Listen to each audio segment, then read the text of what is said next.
Hey, welcome to Alamagna Ballpark for a little section baseball. We have Eagan Wildcats, the number 7 seed, taking on the number 1 seed, Rosemount Irish, in a huge matchup today that's going to put the winner in the driver's seat to have to be beaten twice to go to state, upcoming later this week.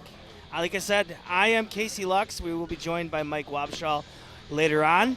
And we're going to take a little look at how these teams got here. Rosemount won over Apple Valley 6-1, and then one following that, the 4 seed was Lakeville North 7-4. Eagan with the big upset. They beat Eastview 7-3, and then they had a 10-inning win, 2-1 game over Hastings. So that's where we're sitting now. The field adjacent to us, there are going to be some on the what do you want to call it, the loser side bracket. Teams that have already taken a loss in this double elimination. And now we are joined by Mike Wabschall. Mike, how you doing today? I think we got you there. Turn you up here a little bit. I know we had you set. You hear me all right? Yeah. Okay. The game can start now. I'm here. Yeah, exactly. You guys can go. Here we go.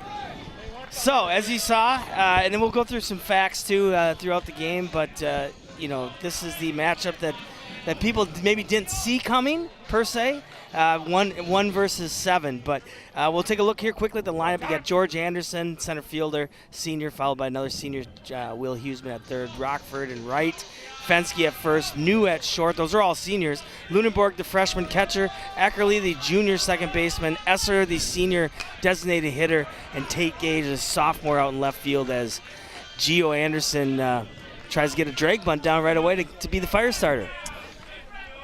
And no surprise from our coach, who likes to manufacture things, right? Get things going. Little gamesmanship there at the beginning of the game. Absolutely. Lefty-lefty matchup. Eagan will be sending, let's see here, 4 lefties today up against Evan Thompson. I believe Evan is their ace. He's set to go to Valparaiso to pitch. Nice. Okay. Yeah. Was a all-conference player last year in the South Suburban. So not the tallest of lefties, but definitely has some snap. I was just going to say, he is not the tallest, but he brings some heat, and you can feel the energy in the ballpark here, too. Absolutely. Can't you, Casey? Yeah. It's fun. No, for sure. And I think the energy was in the line to get in too, right? Oh, man. I'll tell you what. I don't know if the Twins get this kind of attendance anymore, do they right now? I don't know if there's like a secret back-in way.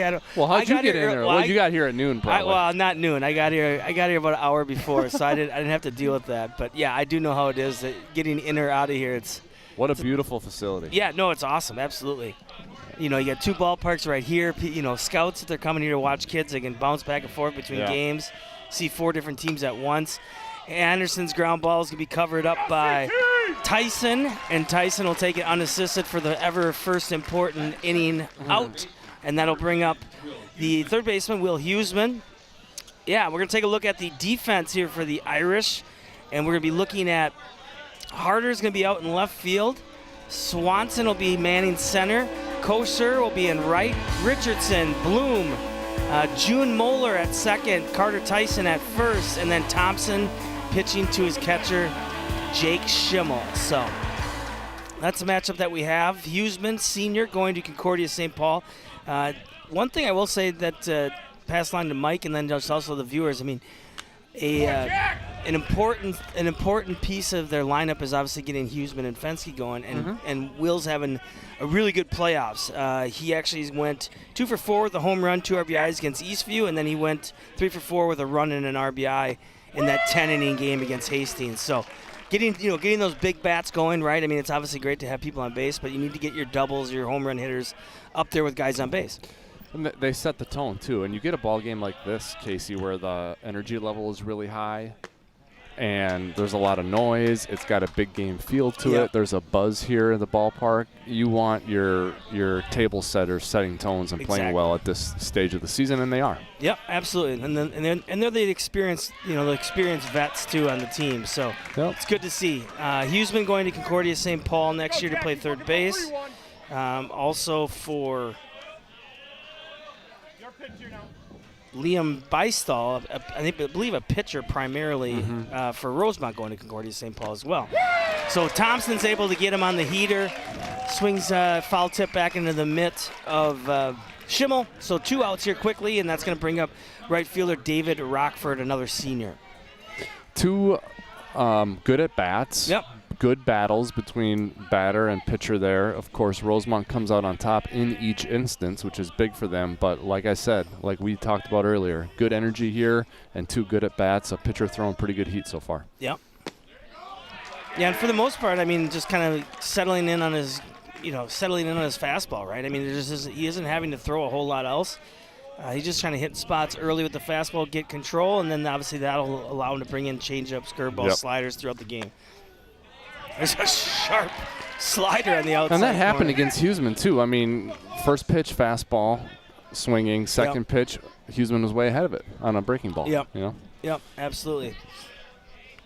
And then did a good enough job to, battle it to 3-2. But Rockford now quickly down 0-2 as that fastball misses out.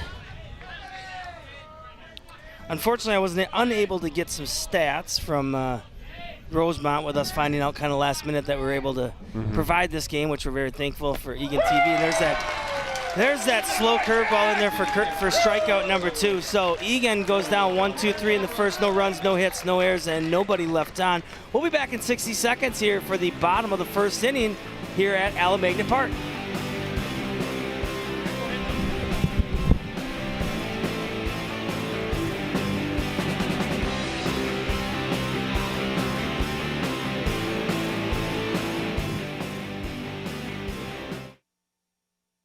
You need is a socket wrench. I played JV basketball. I'm sorry. I don't think it looks right. This is good, and it's all good, baby. Is it really all good?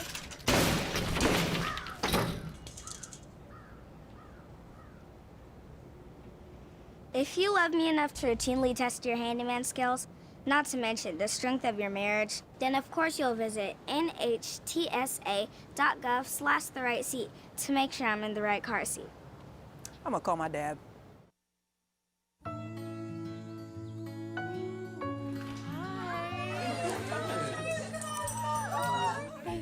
So much. Fostering a pet for a friend or neighbor can keep families together. Learn more at petsandpeopletogether.org.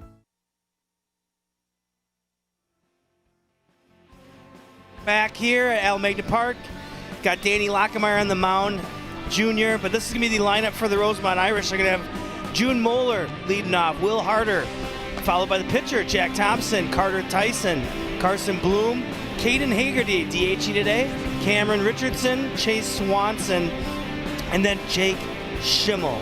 And Kosher is the one that's getting DH for. He's out in right field, and the DH, as we mentioned, was Caden Hagerty. And then for Eagan, across the outfield, you're going to see Tate Gage in left, George Anderson at center, David Rockford in right. Not a whole lot of surprise there. Same thing with the infield. Huseman, New, Eckerly, Fensky, Lockemeyer throwing to the freshman catching Lundenberg. So Danny, just so Mike knows, fastball, curveball, changeup type of pitcher. 2-0 on the year, 33 in the third innings. So he's, would be their ace. And I think Coach Butler would be very comfortable saying that.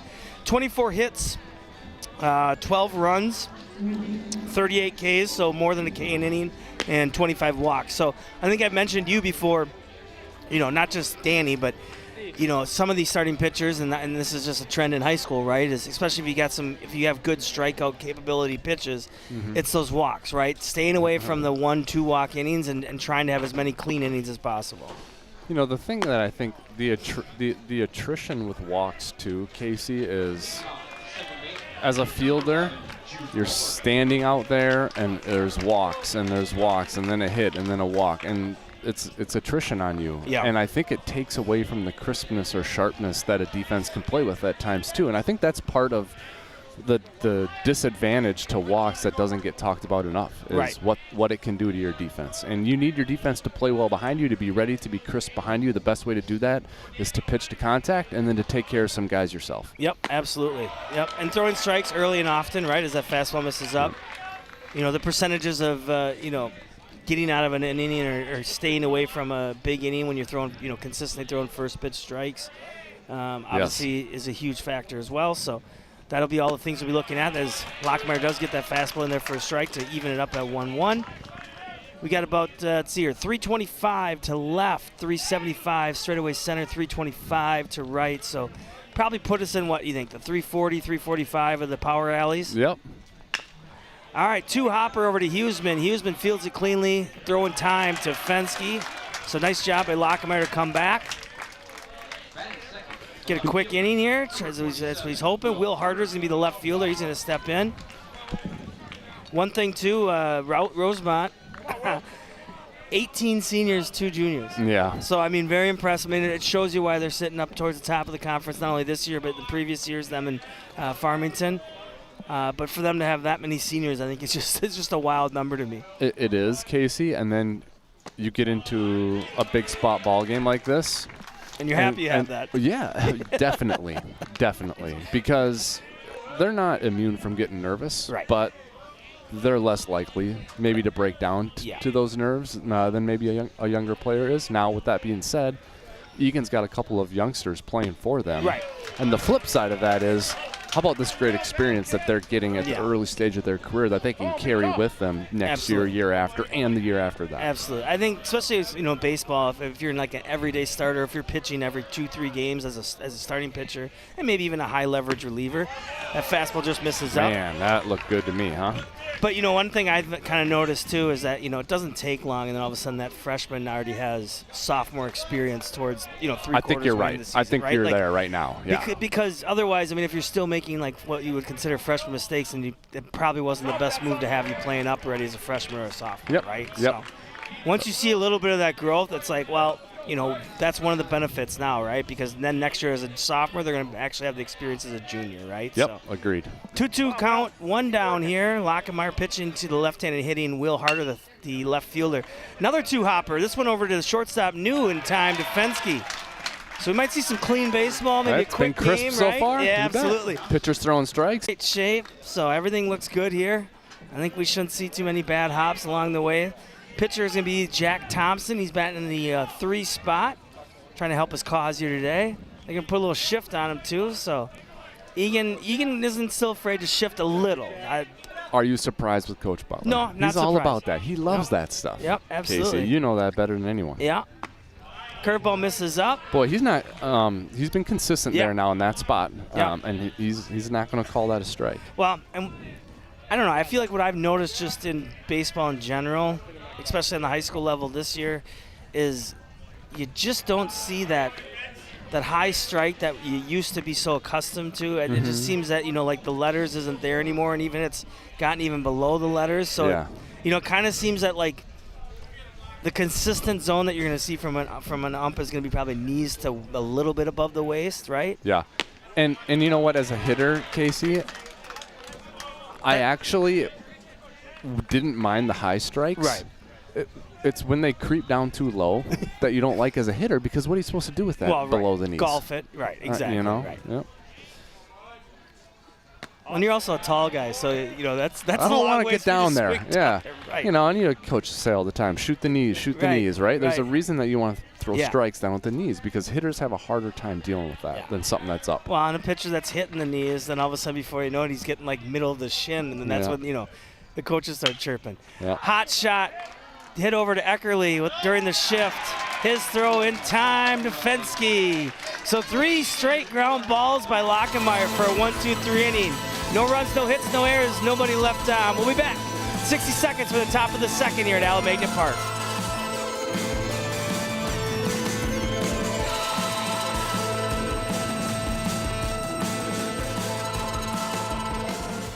How do you know when you've made the right decision?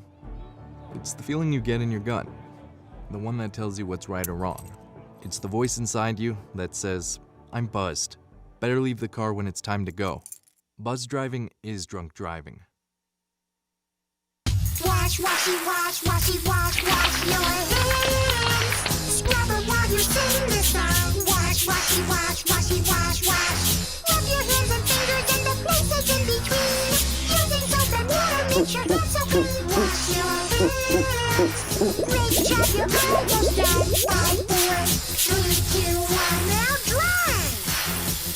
Wash your hands for 20 seconds, just like Elmo.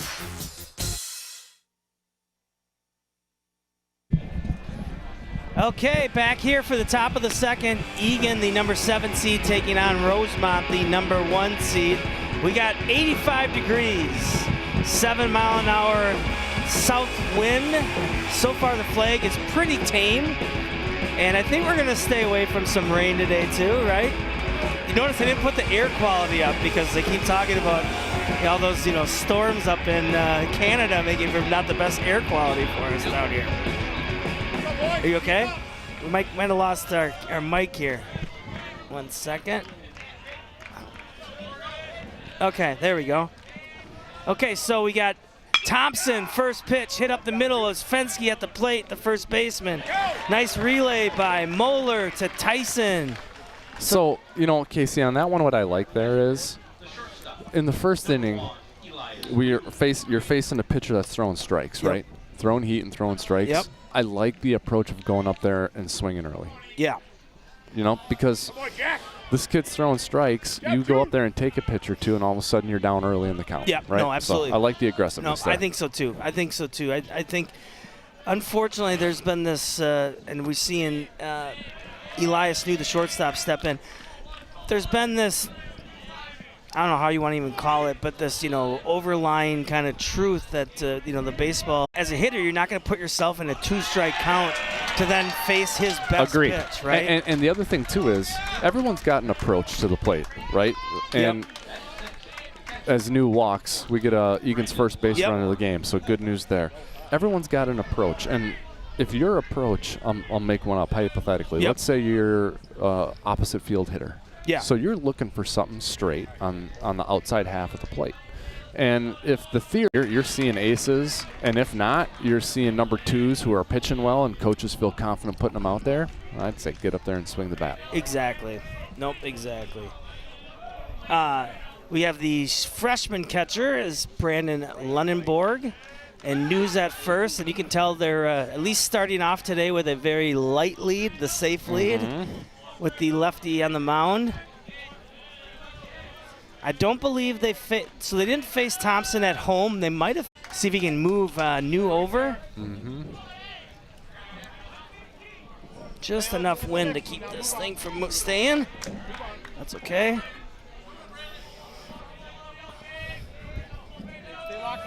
For the most part, playing Lunenburg straight up here in the field. He's second on the team in RBIs with 13, has another throw over to first. But having a heck of a freshman season. I mean, hitting 273, on-base percentage is .437, 4 doubles, and 13 RBIs. Yep. And there's a hot shot into the gap. Get through there. It's going to sneak in between short and third.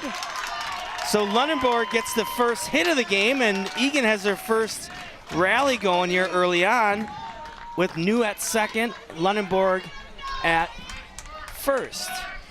Eckerly now, the second baseman, junior. We're going to get a pinch runner. They're going to bring in, courtesy runner will be Joe Anderson. I always thought, to be a catcher, especially in high school, like that's got to be the greatest thing ever, right? Like, just rip a single and get a hit and walk to the dugout. Yeah, I can just go sit in the dugout, drink some Gatorade or water, slowly put my gear on, hang out with the boys. It's a pretty good deal. And then if the run comes around to score, it counts for me anyways. Yeah.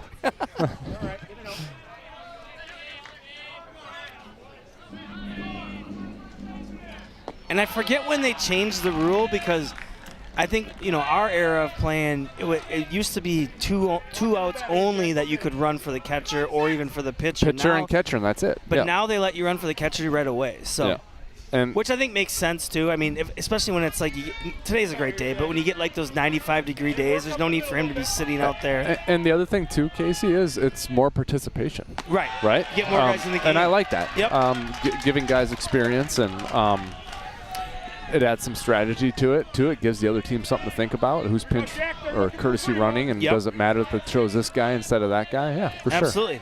Eckerly has 2 RBIs on the season. He's 281 on base percentage as that fastball comes in for a strike to make it 2-1. New is at second. He reached on a walk. Lunenburg with a base hit, first base hit of the game between short and third, and now you have Joe Anderson doing the courtesy running for him at first. Tyson's creeping in from first base in case of a bunt. Thompson's going to take a look. I would be kind of surprised if there is a bunt in this situation. Two here. Yep. But at the same time, it could all be about getting guys, second and third with their DH coming up, right? As you can see, a double steal. Runners going there, yeah. Mm-hmm. But you do kind of get a benefit with the first baseman playing up that, that your runner on first isn't really being held on. So if you want to do a double steal, you know he's going to get a good jump. Yep. Early in the game, too, Casey, I think you want to pick your spots. So a swinging bunt. An effective bunt. Effectively a bunt, yeah. Oh, no. He got in there. He's safe. He's safe. Yep. A whole lot of action there for a ball that went about 2 feet, maybe not even, maybe a foot. Spinning, swinging bunt by Eckerly at the same time with all that happening. Schimmel has had a hard time picking it up as his eyes took him to third right away for the force. In doing so, that allowed Eckerly to reach first safely. So that's going to be the first error of the day. An unfortunate error in Schimmel. I mean, it's just a tough play in general. And I don't know if you think Elias thought a throw was going to first, and he took an aggressive rounding of third. I'm not sure, I think so. As we've talked, Egan's a very aggressive team. As we see the DH George Esser step in, very aggressive team. So, they're taught that if you're on second to round it hard because we might send you all the way home through. Right? So that's why I think he took a big round there, just assuming that the throw was going to go to first for the out. So Eagan looking to strike here early for the Wildcats. George Esser, the senior. DH today for the pitcher. Lockenmeyer swings through a fastball up. So now we get to really see Thompson try to bear down here early on. And as you know, too, I mean, you get runners in scoring position, whether it's the second or the sixth, that very well could be the only time you get that opportunity. You should operate that way almost, right? Exactly. Yeah. Yep. Mm-hmm. Well, and he just wants to, especially now with 2 strikes, right? He just wants to be under control and, at worst, maybe a pop-up to the outfield to get one in, right? Yeah, you bet you take that. Stay away from a ground ball. Takes a look at a knee-buckling curve from Thompson. as Thompson picks up strikeout number 3 with a gutsy curveball. So dirty that the base ump had to take a look at the ball. He's saying, let me check that. I thought they did that after the inning was over. Right. What I see on TV anyway. Esser was looking at that. I think he thought it was off the plate, Casey. Not a great look at it from where we're sitting. Would have to look at the replay. Right. But he's an experienced hitter. Don't need to tell him this. But 2 strikes, you got to protect. Yeah. I think he thought that was far enough off where he didn't have to swing. Umpire disagreed. Yep. So curveball misses to the number 9 hitter, left fielder Tate Gage, sophomore. So Gage is kind of taking over the left field duties here from about middle of the season on. Mm-hmm. It was him and Joe Anderson for the most part out and left. Tate can play some infield as well. I know he's played third a little bit. A speedster as well. He's got 4 stolen bases on the year, 7 runs. On base percentage of .340. Just wasn't hit hard enough.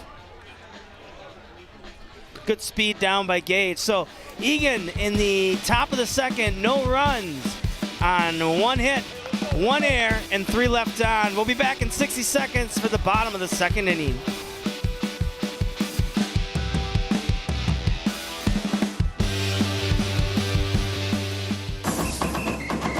If you're buzzed and doing this,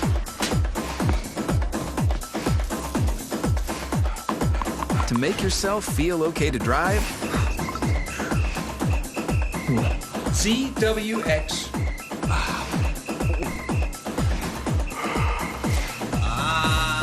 you're not okay to drive. YGKLVW. Regular you.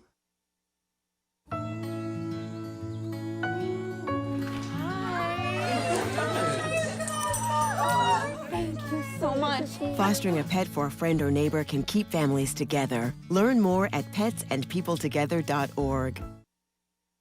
How do you know when you've made the right decision? It's the feeling you get in your gut, the one that tells you what's right or wrong. It's the voice inside you that says, I'm buzzed. Better leave the car when it's time to go. Buzz driving is drunk driving.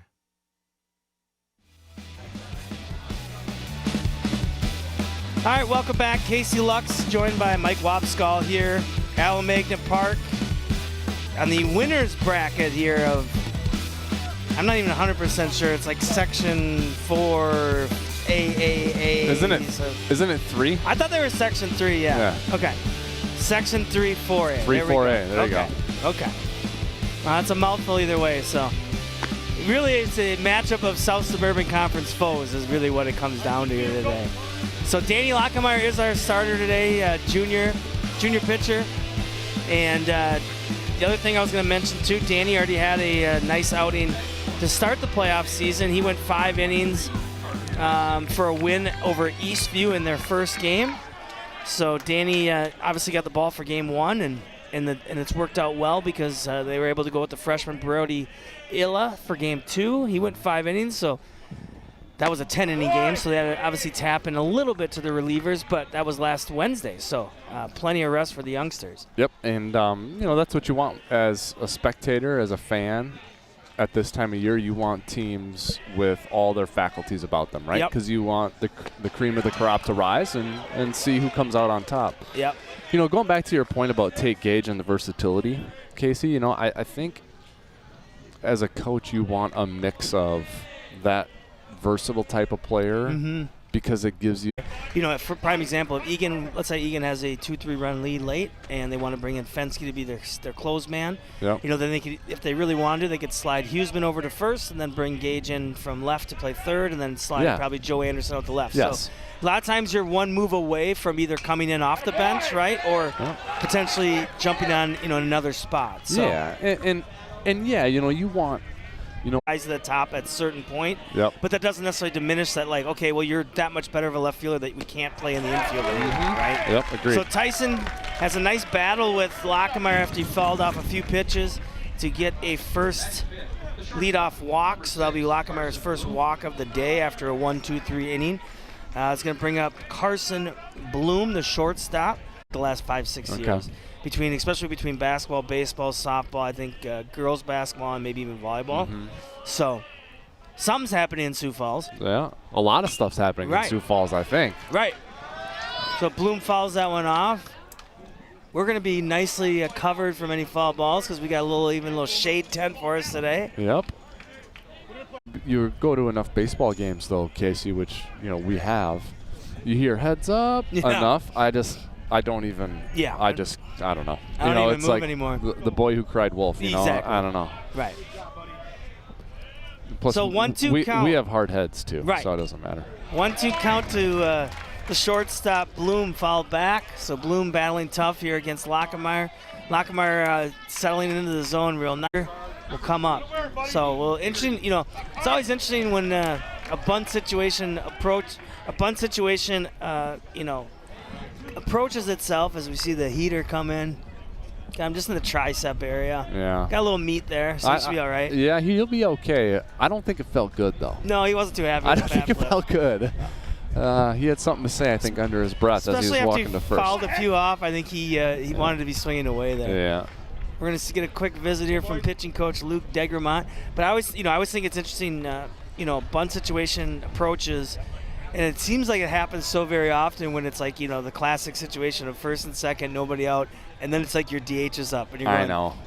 We needed to have it second and third with our DH up, but I know. So it doesn't mean that the DH can't bunt. You just don't see it very often because usually those guys are swing first guys. They're DHs for a reason. Right. Yep. So I think this is a situational thing, Casey, where it's the bottom of two.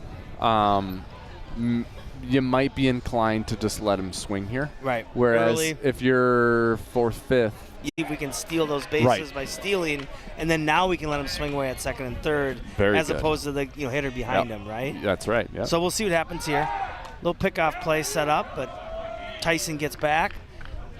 Tyson, the first baseman, on second, reached on a walk.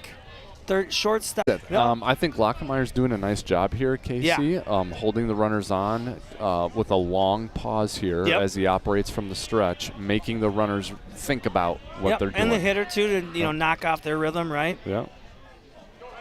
Absolutely. There you go. Yep. He's being rewarded for it now, up 0-2. Yep. So he went, looked like he went curveball, then changeup. So I'm interested to see if he goes. Come on now, be tough. If he goes kind of a waste pitch, the heater out or heater up, or if he kind of goes back to that off speed again once again.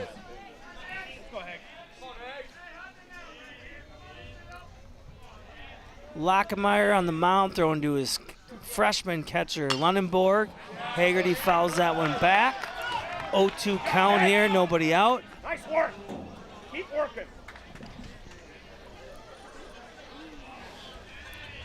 Yeah, and I think the other thing too, as you watch plenty and you've played plenty of baseball too, is the pitchers that get it are the ones you don't even need to tell them to switch up the rhythm. Yeah.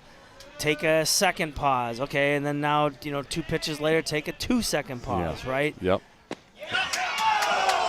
Where was that one? Eagan Faithful wanted that one on the outside corner. Zone's a little tight early. A little tight early. I think it's been a little tight for both sides. So. But yeah, that's a wonderful pitch on 0-2 pitch there. How are we not swinging on it either? Yeah, huh? I know. Wow. 2 strikes. So no runners on base. You can be a little more liberal with where you throw an 0-2 pitch, right? Absolutely. Can't quite do that. You don't want to throw something in the dirt. Yep. And let runners advance on a pass ball or wild pitch. So that adds to the gamesmanship here. Yep. Absolutely. Yeah, it's harder to spike a curveball when you got guy on second base. Yep. So 1-2 count as Haggerty's done a nice job of fouling a few pitches off here. For the most part, Lockemeyer's been going off speed to him on this at bat. So we'll see if he tries to sneak a fastball back in. The Eagan defense playing him straight up. The outfield, I think, due to that wind, is playing a little more in than I'm used to seeing them. Sure. It might be a little optical illusion with the field sizes as we see a strikeout from Lockemeyer. His first strikeout of the day. All right, there's a big out, Casey. Big out. As you allow the first 2 batters to reach base, your designated hitter up with no one out and runners on first and second, and you get you take care of them yourself. Yeah, great drop. Big moment for Lockemeyer there. Great curveball right there. just where you want it. So you want it to dive into kind of the waist of the right-handed hitter. Yep. Maybe preferably the knees, but that one was up a little bit, but still dove in. So we're going to have Cameron Richardson, the third baseman, is going to step in.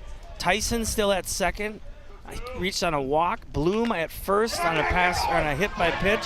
Pass ball. Lunenburg throw.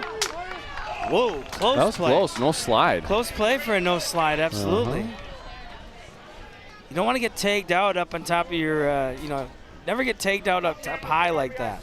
Now, the replay there shows us how close it was here at third, and he was in there by a step, but still you expect a slide there. Right. That was a weird pass ball there. I don't quite understand what happened. Yeah, I think he just caught the webbing of his glove. I think on his frame. Maybe tried to frame just a second early. But it was an inside pitch. It wasn't going to be a strike.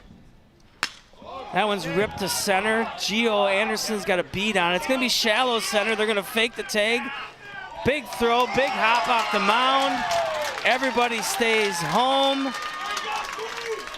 So Lockemeyer doing his best to nullify the rally that Rosemont's put together as Richardson flies out to shallow center.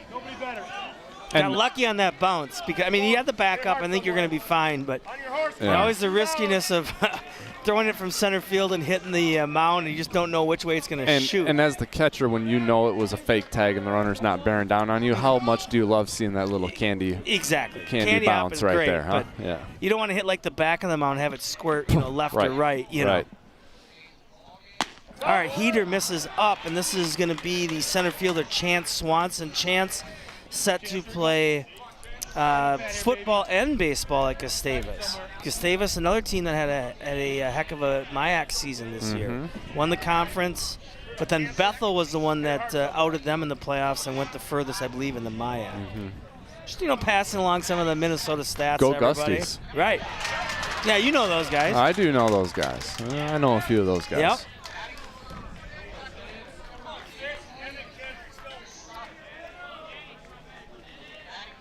When I was there, it was Coach Mike Carroll running the show for the Gusty baseball program, also the women's hockey program. A very well-respected family in the Minnesota sports community. Absolutely. Fouled back by Swanson. So 1-2 count. Lockemeyer settling in here. Now he's looks like he's got a little more confidence back with the fastball. Play will be at first as Bloom is at second, reached on a hit by pitch. Tyson is sitting at third. He led off the inning with a walk. Rosemount had first and second with nobody out to start the bottom of the second. Similar type of rally that Eagan had. Fastball swung on and missed. A big strikeout for Lockemeyer for his second strikeout of the day as we're going to take the replay. Just the heater that got by him, a high fastball that Swanson was unable to catch up. So for Rosemount, no runs on no hits, no errors, and 2 left on. Back in 60 seconds for the top of the third here with Eagan and Rosemount. Hi, I'm Smokey Bear, and I made an assistant to help you out, because only you can prevent wildfires. Hey, Assistant Smokey Bear, call me Papa Bear, because I'm grilling up dinner. Do you get it? Yes, good job. So, what should I do with all these coals? Don't just toss them out. Put. All right, back here, Casey Lux, Mike Wapskall. We're having ourselves a fun game here early on here at Alamagna Park. The 7 seed, the Heartbreakers, Eagan Wildcats, 0-0 game here. They have the only hit on the board. And that was a base hit by the catcher, Lunenburg. How about the atmosphere? Yeah. Pretty cool, isn't it? Absolutely. No, it's just a lot of fun. Nice day. You got a mixture of parents, fans, kids, everybody. I mean, I had to. I don't get private parking here like you do, Casey. Right. So I had to park up like on the grassy knoll behind us here. We got bleachers full on both sides of us. Yep. A beautiful ballpark. Both bleachers full on the other field behind us as well. Yeah. Beautiful day. This is good stuff. Yep. This is what high school playoffs should be about, right? Agreed, yes. Whether it's Minnesota or Texas or anywhere for that matter.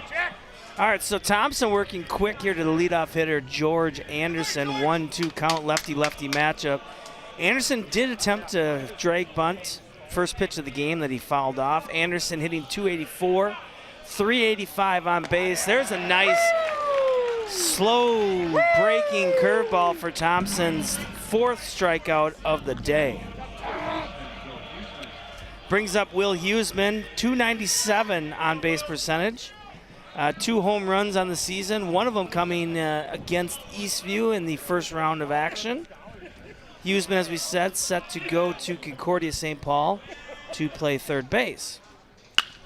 First pitch swung on, a 3-hopper, bobbled by the second baseman, not in time. Bang, bang play there. I think the umpire got it right. I think so too. It just was one of those plays. It's a simple thing. It's something that in town ball I always tell the youngsters, or I'll tell any young kid for that matter.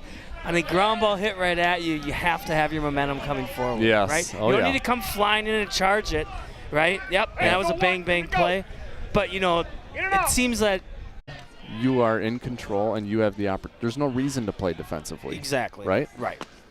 About the only time you want to operate defensively all the time, I think, is like when you're driving on Minnesota roads. That's very fair. Okay? Potholes, too. Right.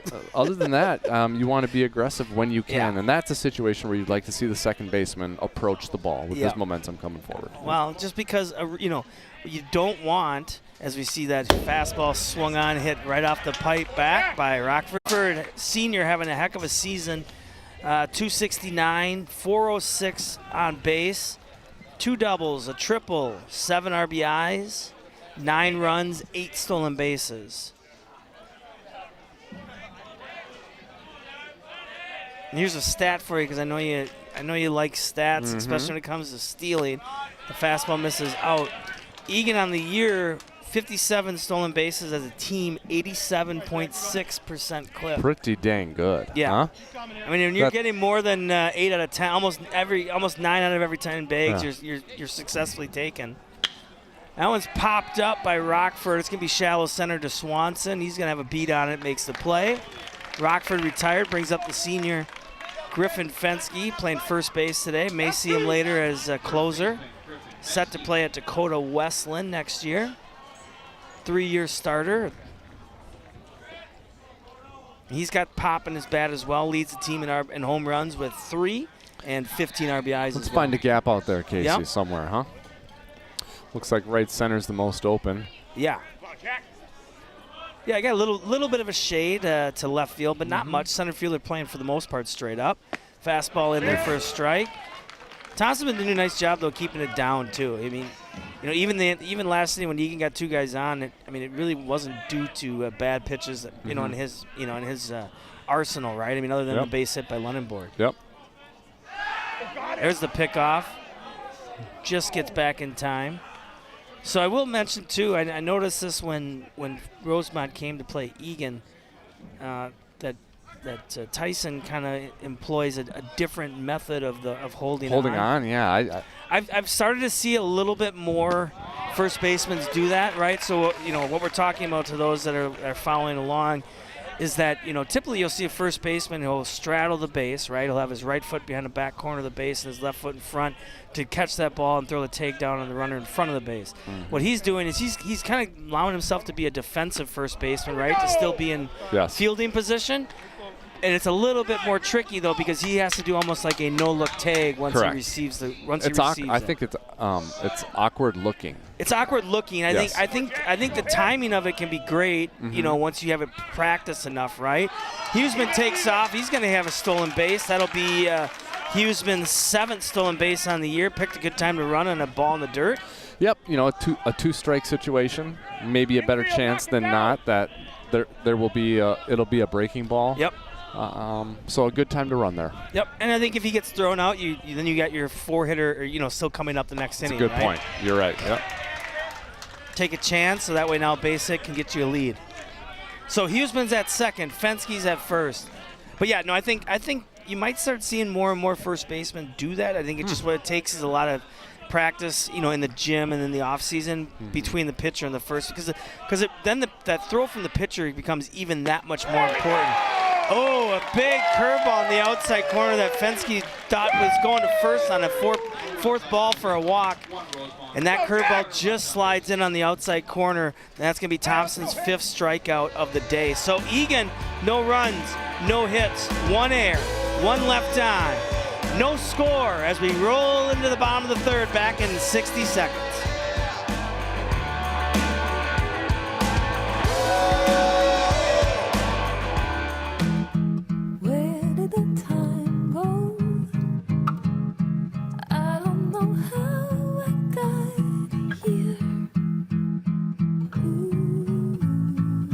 You've done the hard part. You quit smoking.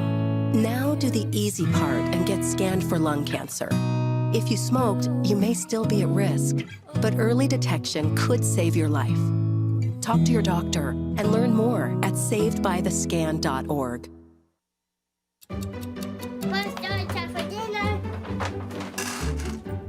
Donating pet food can keep families together. Pets and people belong together. Learn more at petsandpeopletogether.org.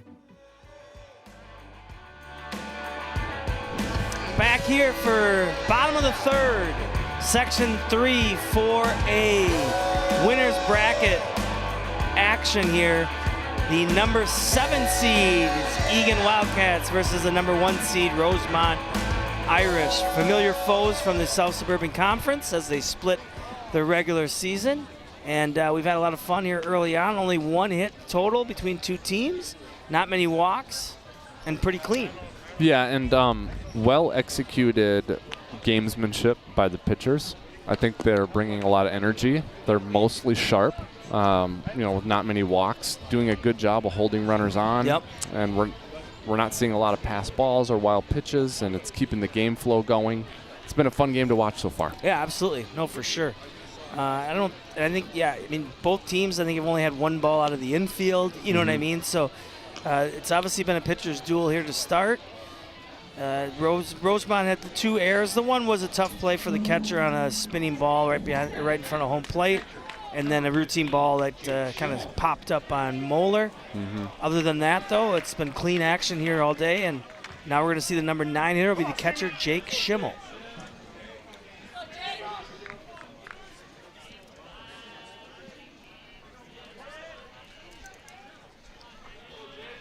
Lockemeyer doing the pitching. 2-0 on the season. I think actually technically 3-0. I think he was 2-0 in the regular season, and then the 1 playoff win against Eastview. 33 1/3 innings coming into today. 38 strikeouts, 12 runs for the ace of the Eagan staff. Fastball in there for a strike.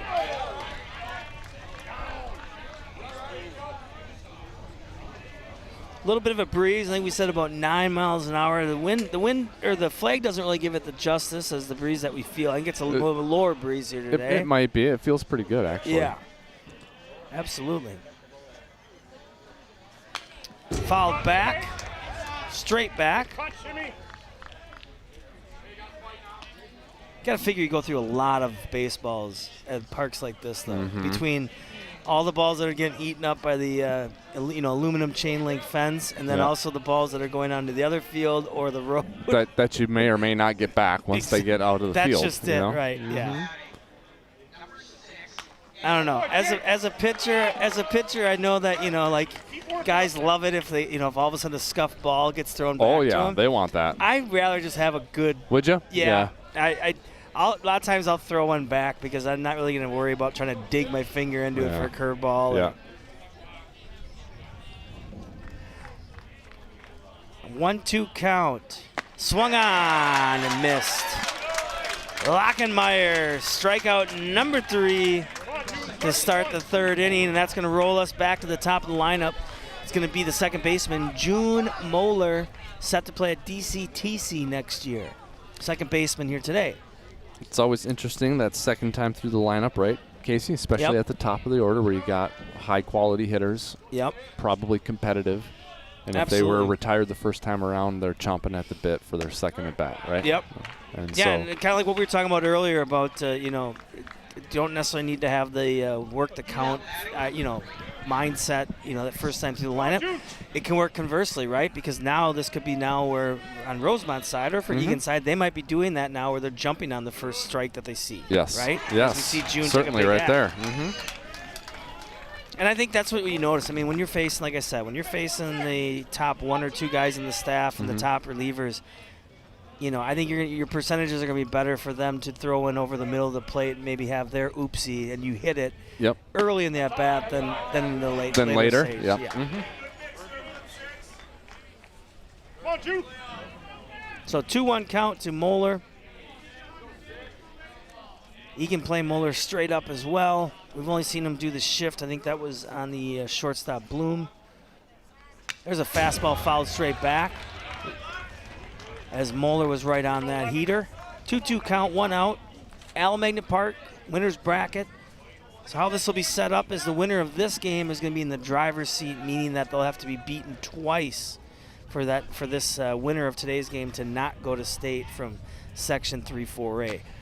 There's the changeup up there for strikeout number 2 of the inning, and that's the 4th strikeout of the game for Lockemeyer, as he seems to get stronger and stronger here as the game's going on. He does, and it's tough to play catcher. I never did it, and Lunenburg's a couple of times Lunenburg has held on to tip third strikes, and he had 1 pass ball earlier in the game, and we talked about it. So I think you got to mention it too when he's holding on to him like he is. So. Nope, absolutely.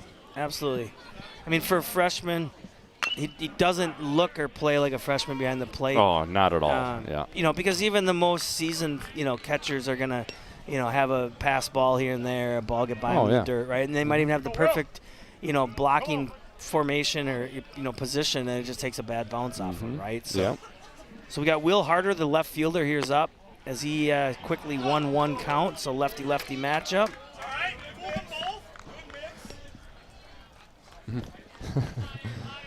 One of the Eagan fans on a close pitch. Fooled them both, he said. Exactly.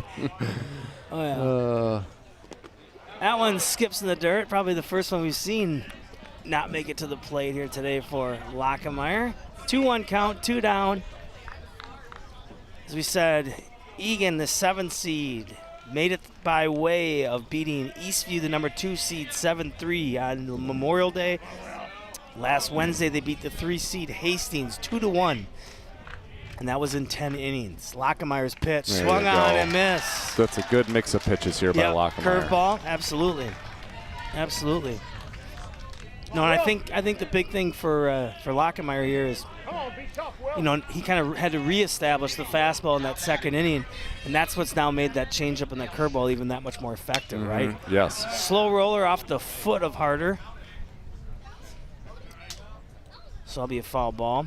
Rosemount, number 1 seed, they were 12-6 in the South Suburban Conference, 15-6 overall coming into today. They beat the number 8 seed Apple Valley 6-2 on Memorial Day, and then they beat Lakeville North 7-4 last Wednesday, and then Lakeville North was the 4 seed at the time. So the interesting thing, I think we've talked about this before, South Suburban Conference, pretty much everybody just slides over to Section 3-4A. But there's 2 that don't and are essentially replaced by Park Cottage Grove and Hastings, right? Farmington slides over a different section, and I think Prior Lake as well. Does that sound right, I think?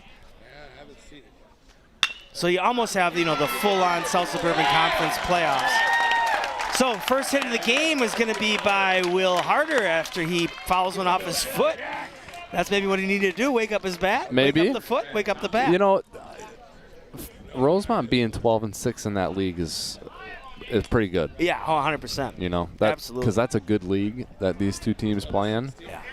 And you said they were 15-6, which means they were 3-0 out of league. Yep. So they took care of business out of the league and took care of business in the league, and they're the 1 seed because of it. So impressive season for the Irish. Yep. 18 seniors, as we mentioned. Yep. So obviously a lot of returners.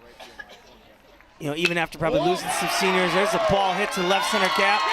Nice play by the center fielder, Anderson, to keep it in front. I was worried that big bounce was going to get over his head and maybe send Harder all the way home. So 2 pitches, 2 singles, as Jack Thompson, the pitcher, laces that one to left center for the 2nd hit of today's game.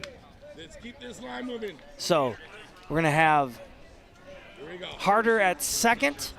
And then now running for the pitcher, Thompson, will be Tyler Roth at first. 2 down here in the bottom of the third. And that's going to send up the first baseman, Carter Tyson. Looks like another defenseman for a hockey team. Yeah, no, excellent job by Anderson of just keeping that ball in front. You're right. That took a weird bounce. Yeah. He was right to be aggressive in the way he was approaching it, Mhm. but it took a bad bounce on him. Fortunately, he was able to react. Yep.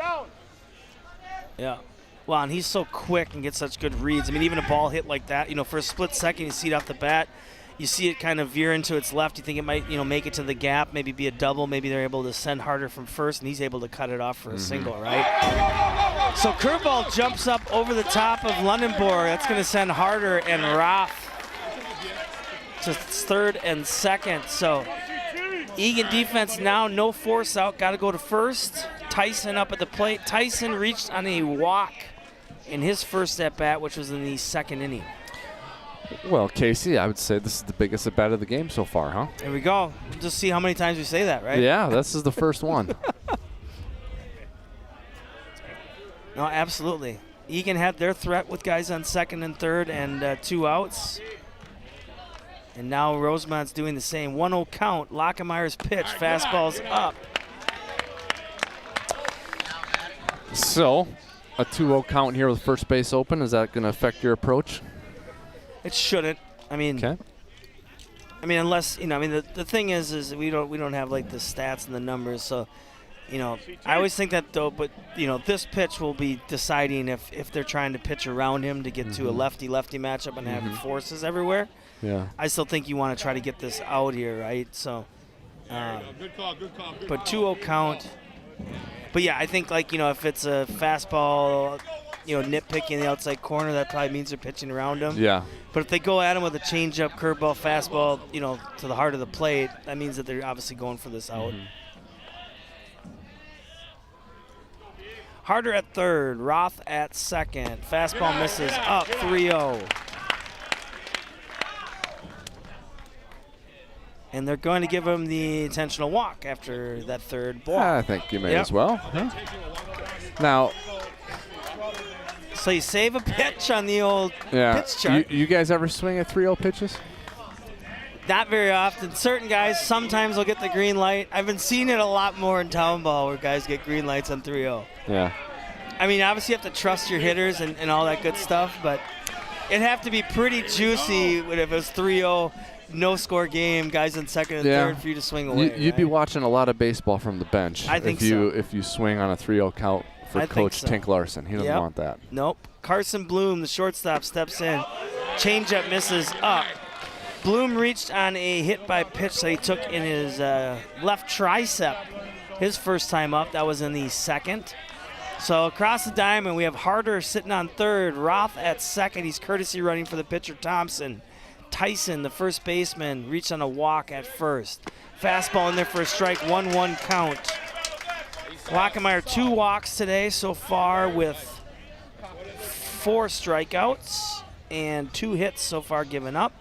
Eagan's been playing a clean game, no errors on the board.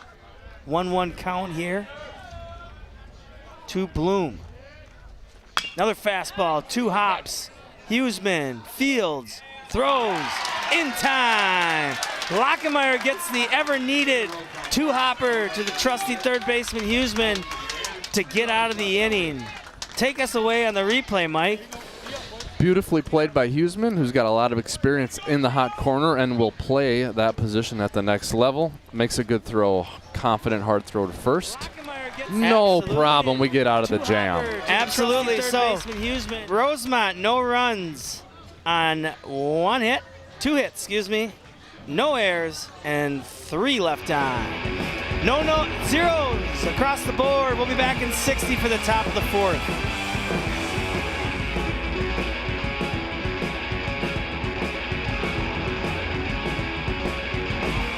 My character, Shazam, knows all about growing up in a family full of teenage superheroes. They're bold. Where's everyone going? To fight crime? Okay. Adventurous. Shazam! There's never a dull moment. And no matter what happens, they'll always have your back. All they need is a place to grow and be themselves. And the best part is, you don't have to be a superhero to adopt a teen. Learn more about adopting a teen from foster care. Visit adoptuskids.org. You can't imagine the reward.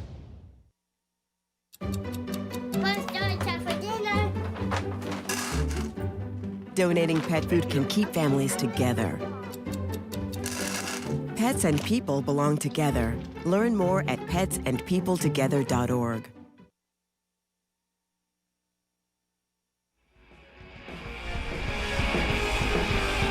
All right, we're back. Alamagnan Park. Jack Thompson's on the mound, senior.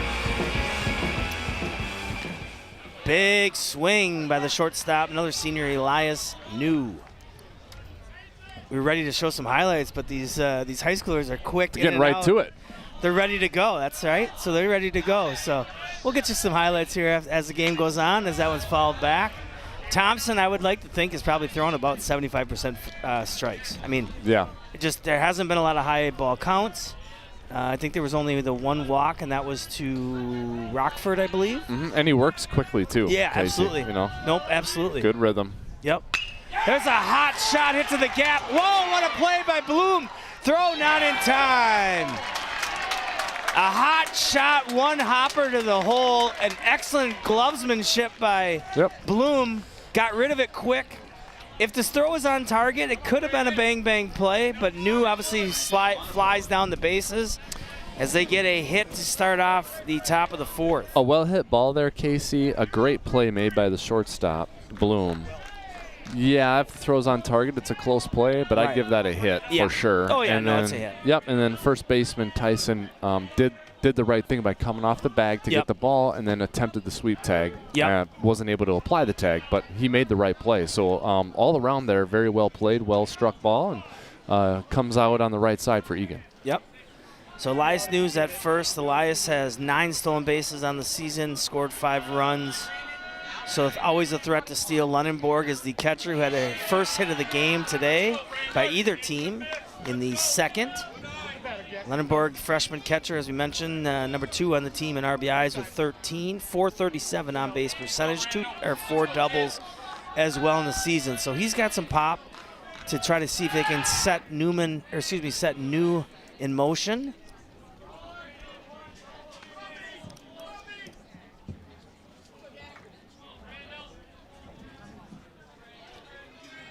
I'm sure Coach Butler could draw it up perfectly. It would be to send New on a steal and then bunt him over to third, all within one at bat. Right? Oh, yeah, he would. He would love that. So there's a ball right there on the outside part of the plate that Eagan has not gotten called for them when they've been in the field. Right. And Eagan got the benefit of that call right there, too, at the plate. So. Yeah, Rosemount, I mean, Thompson's been doing a good job of painting that outside corner. So, I mean, they're probably a little closer than what we're seeing from our vantage point. 2-hopper hit to Bloom. Bloom's relay to Moeller. Moeller's throwing time to first for a double play. Little confusion as to if New was out or if it was a tie goes to the runner. But we're going to see this is a bang-bang play. So another 2-hopper up the middle by Lunenborg. Quick flip by the glove. And then Moeller showing the quick hands on his relay to first. So originally, Tyson was off the base there when he received the throw from second base, but he got his foot back on in time. Yeah. And that's what you saw from Coach Cullors. He wanted it. Yep. No, but impressive. And, I mean, Bloom is obviously showing his value and his worth here. I mean, a dynamite backhand play to have an attempt to get New out on that leadoff single, and then a great play there, knowing that he didn't have any time for him to be able to get that out at second with a nice glove flip. So that was a quick 1-2-3 after what looked like was a promising inning for Eagan. 1 hit, no runs, no errors, and nobody left on. Back in 60 for the bottom of the fourth.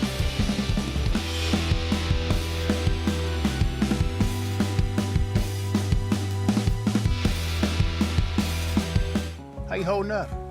Nothing wrong with getting help. If I promise to look into it, will you drop it and help me build this fence? Now you need my help. If you or a veteran you know needs support, don't wait.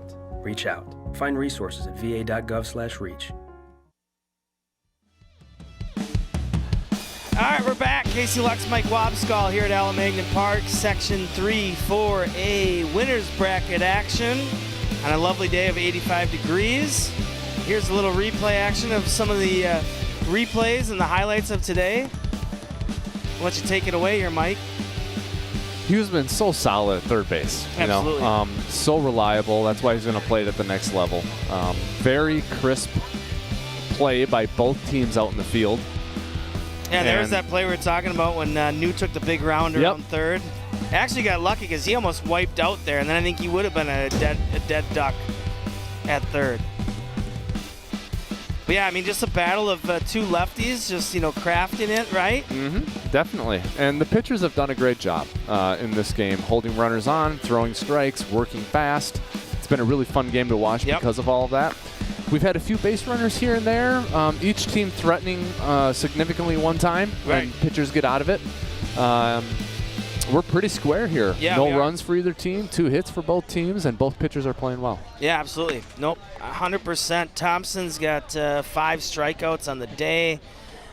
Through his 4 innings, only giving up 2 hits with 1 walk. Lockemeyer, 3 innings, 2 hits, 4 strikeouts, and 2 walks. So, I mean, pitchers are almost kind of a mirror example of each other, too, really, the way the game's gone as well, pitching stats-wise. So reflective of the season too, I think, Casey. You know, teams that split their regular season meetings, right? And they're playing pretty evenly right here. Absolutely. Caden Haggerty will step in, the designated hitter, set to play some more hockey next year as he can do juniors. So he'll set in. He came up with a what was it, a first and second and nobody out at bat. The Lockemeyer got a big strikeout in. First pitch swung on, popped back. Lundenborg going to give a little bit of a chase.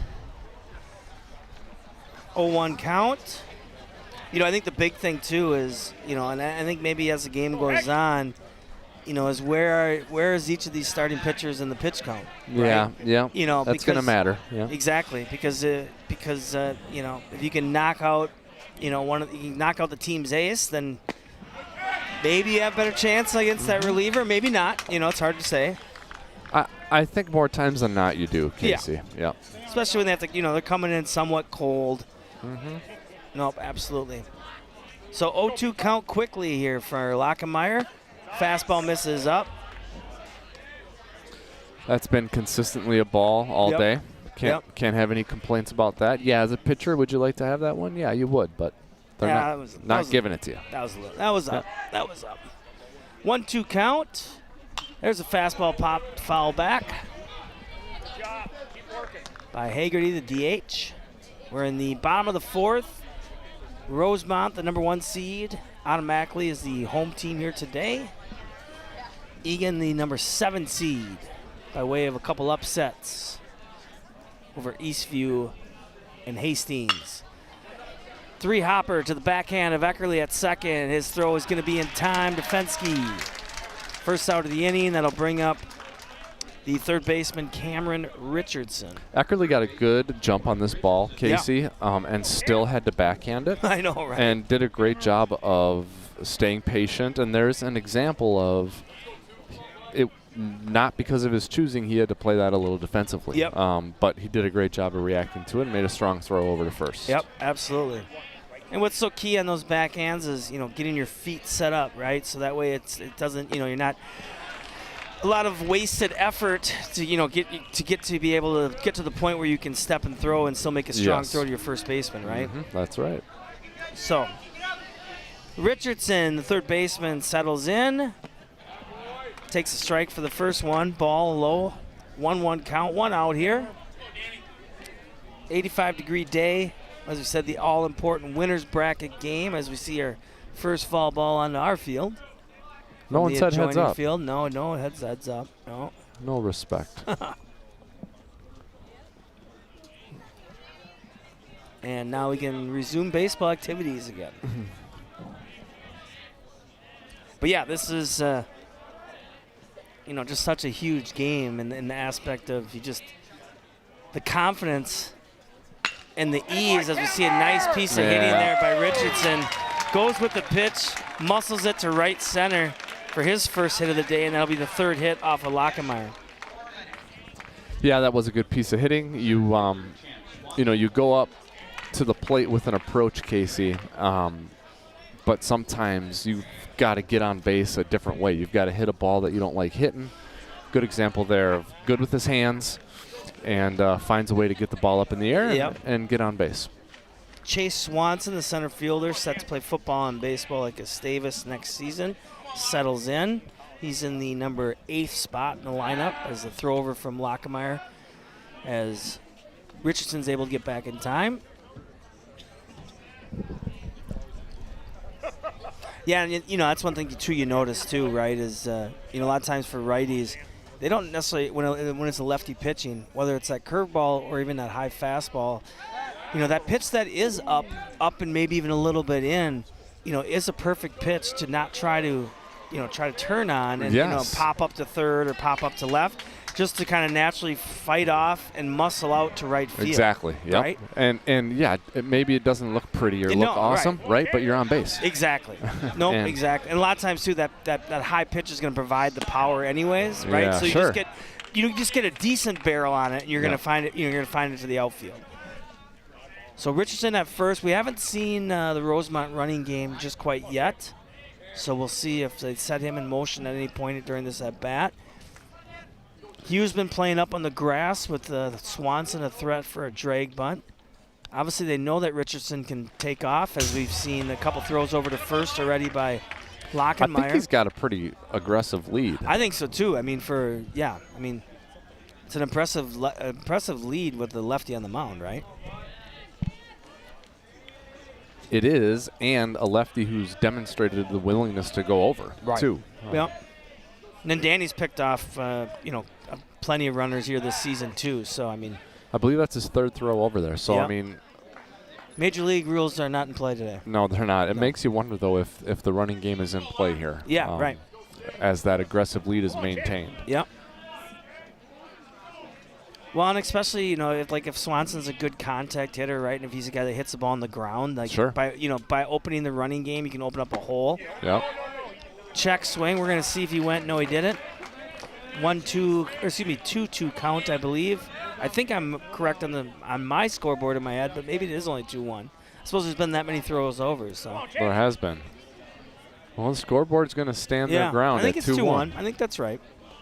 For some reason, I had him at 2 strikes. Swanson struck out in his last appearance in the third. High fastball, throw down to first. That's going to get over the glove of Fenske's, and that's going to send Richardson, so they don't even need to send him on the steal, as he's able to get to second on the first error of the day by Eagan. High throw, tough to field it as a first baseman. You'd like to be able to field that one, but not very well executed. The ball does get to right field. The right fielder's there backing it up, but you got a quick runner on first, and he's able to get over there to second base. And now they don't have to run to get to second. Yeah. It'll be interesting to see here, 3-1 count, if Swanson drops down a bunt here as well, or if they're just going to still let him swing away. 3-1 count. Richardson now at second after the errant throw by Lunenborg, the catcher, over the head of Fenske. Big jump. That one's low. It's going to walk Swanson. So that'll be the third walk of the day for Lockemeyer. Swanson will be at first. Richardson will be at second. The number 9 hitter will be the catcher, Jake Schimmel. Excuse me. We're going to get time here, Casey, as we have a conference. Yep. For Eagan on the mound, and this is a situation where you can talk about a lot of different things here. Yep. You can give someone time to warm up if you want, but I think this is strategy here. Yep. I think this is where are we going with the ball. We're going to try this pickoff move. Watch out for this, right? That's what we're talking about. Absolutely. And I think, too, it's probably also a little bit of, pitching coach Luke Degermont also maybe letting the infielders know, okay, this is kind of how we want to pitch to this guy, right? So whether it's, we're going to be throwing inside, okay, Hughesman be ready. We might saw him off for a grounder to third, stuff like that. And then also just understanding that number 9 hitter, good chance of a bunt here. What are we going to do? Got to cover up all the bases, got to hop off the mound, things of that nature. Yep. So, Rosemount now with back-to-back innings of putting on some pressure here on Eagan. Leading in the hit column 3-2. But still zeros on the board for our score. Swanson at first, Richardson at second. Richardson reached on a single and was moved over to second on an errant throw. Swanson walked. Catcher, Jake Schimmel.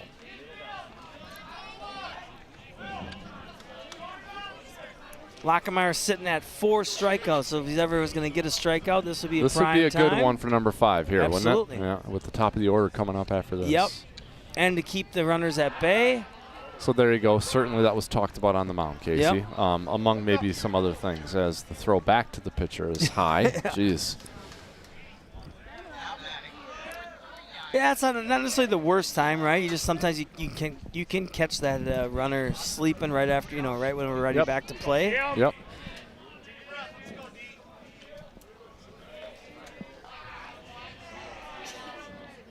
Lockemeyer was rolling when he really was working, kind of pitching a little bit backwards to Rosemount's lineup. He was going changeup, curveball first, fastball to follow. That fastball gets by Lunenborg. I don't know if he got crossed up. Man.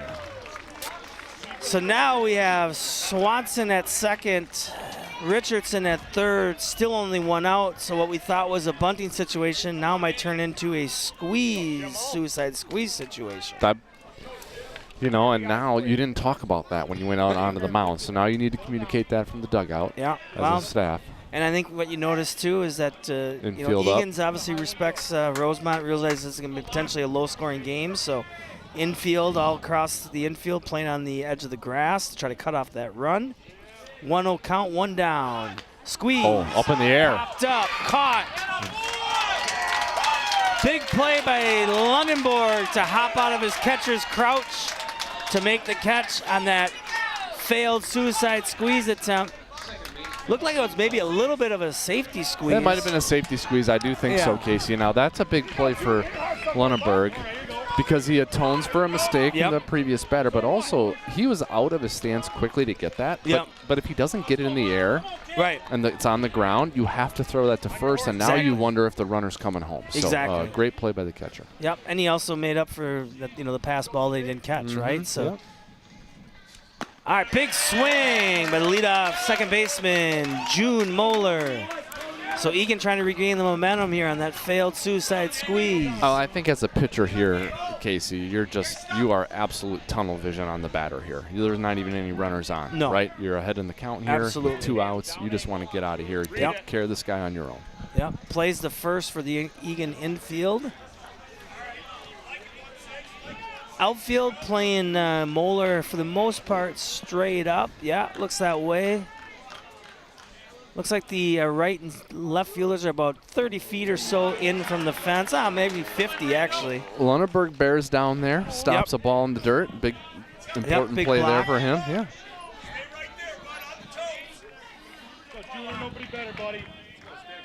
Lockemeyer to this point, 3 hits, given up 3 walks, 4 strikeouts through 3 2/3. 1-1 count, 2 down here. Leadoff hitter, second baseman June Moeller fouls it back. 2-2. Moeller wants to play some more baseball next year. Going to do the junior college route right down the road. DCTC. There'll be some momentum coming into the dugout, Casey, if this batter is retired. Could be momentum either way, right? Yeah, yeah. Lockemeyer's 1-2 pitch. Heater up. I like it. That's all right. Yep. See if they'll chase. Yep. Yep.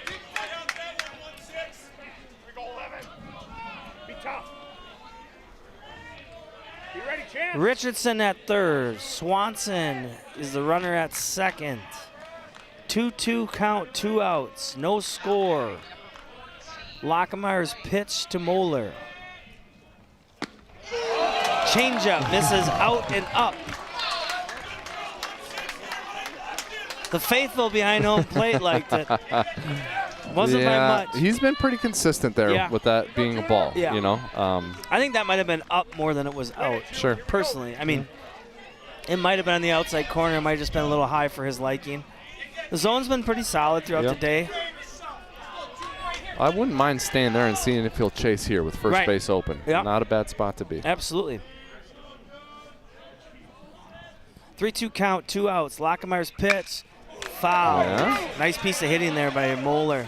Did what you were saying. Yeah. High fastball.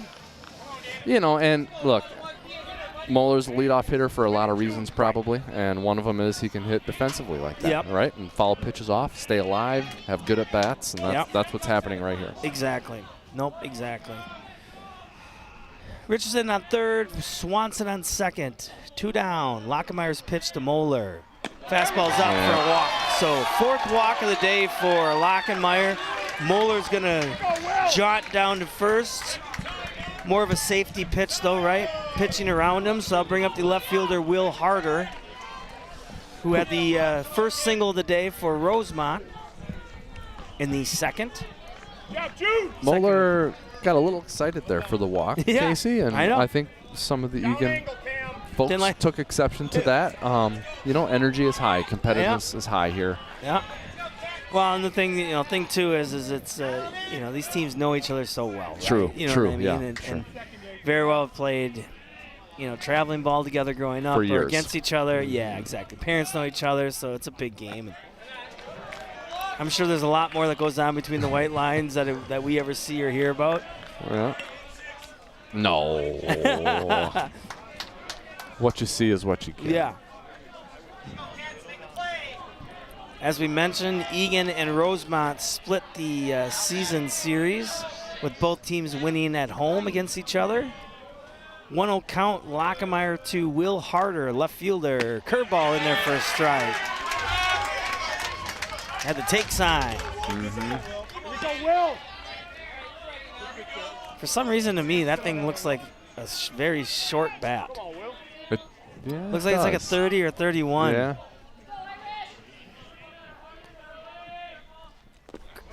Curveball. Blocked by Lunenborg. Harder wanted Richardson to come in. Got a little excited there. Richardson I think he'd have been dead to move. rights. Yeah, if he was coming there, he'd be dead. Oh. Nice job by Lunenborg to gobble that up and actually not only block it, but able to kind of squash it from having it squirt right or left. It's a tough position to play. Yeah. 2-1 count. Eagan defense playing Harder straight up. No shift here early on. Lockemeier to Harder, lefty-lefty matchup. Foul back. Big strike, 2-2 count. So Moeller was able to coax a walk after the 2-2 count, so we'll see what Harder can do here for Rosemount. Now you got nowhere to put this runner, this batter, Casey, so you can't be as cavalier maybe as you were in the previous at-bat. Exactly. You probably got to throw something pretty close to the zone. Well, this is the out you want, right? Because you got the number 3, 4 coming up. Thompson's been having really good at-bats. Yeah. So, yeah, I mean, if you can get out of this jam, bases loaded, and then face a 3-hitter next inning. Curveball! No string pulled. Right there. Just doesn't want to give it to the Eagan faithful. That was a great pitch. I don't know how much. I don't know how they could have missed. I don't know. Yeah, I mean, I guess the call would be just that they came across the outside corner low, maybe, but I think it got enough of the plate. Either way, everybody's gonna be off and running. Play's gonna be at first. Strike 3, outside corner. Okay, we got some action. We got some drama.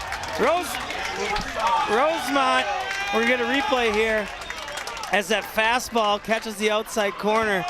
So Eagan does get what they want, and that one might have even been lower than the one before. Boy, that last one wasn't a strike, huh? So Rosemount in the 4th, no runs, 1 hit, 1 error, 3 left on for the 2nd straight inning.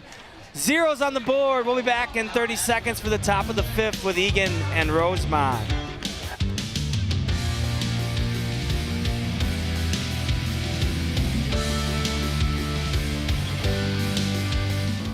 You know you don't have to wear your PT gear anymore, right? It's comfortable. So how's civilian life treating you? It's fine. When I got out, I didn't want to admit that there was anything wrong because it felt like a failure. And then I realized, there's nothing to be ashamed of. So I started talking to someone. Maybe you are fine, but if you're not, it's okay. Thank you. If you or a veteran you know needs support, don't wait.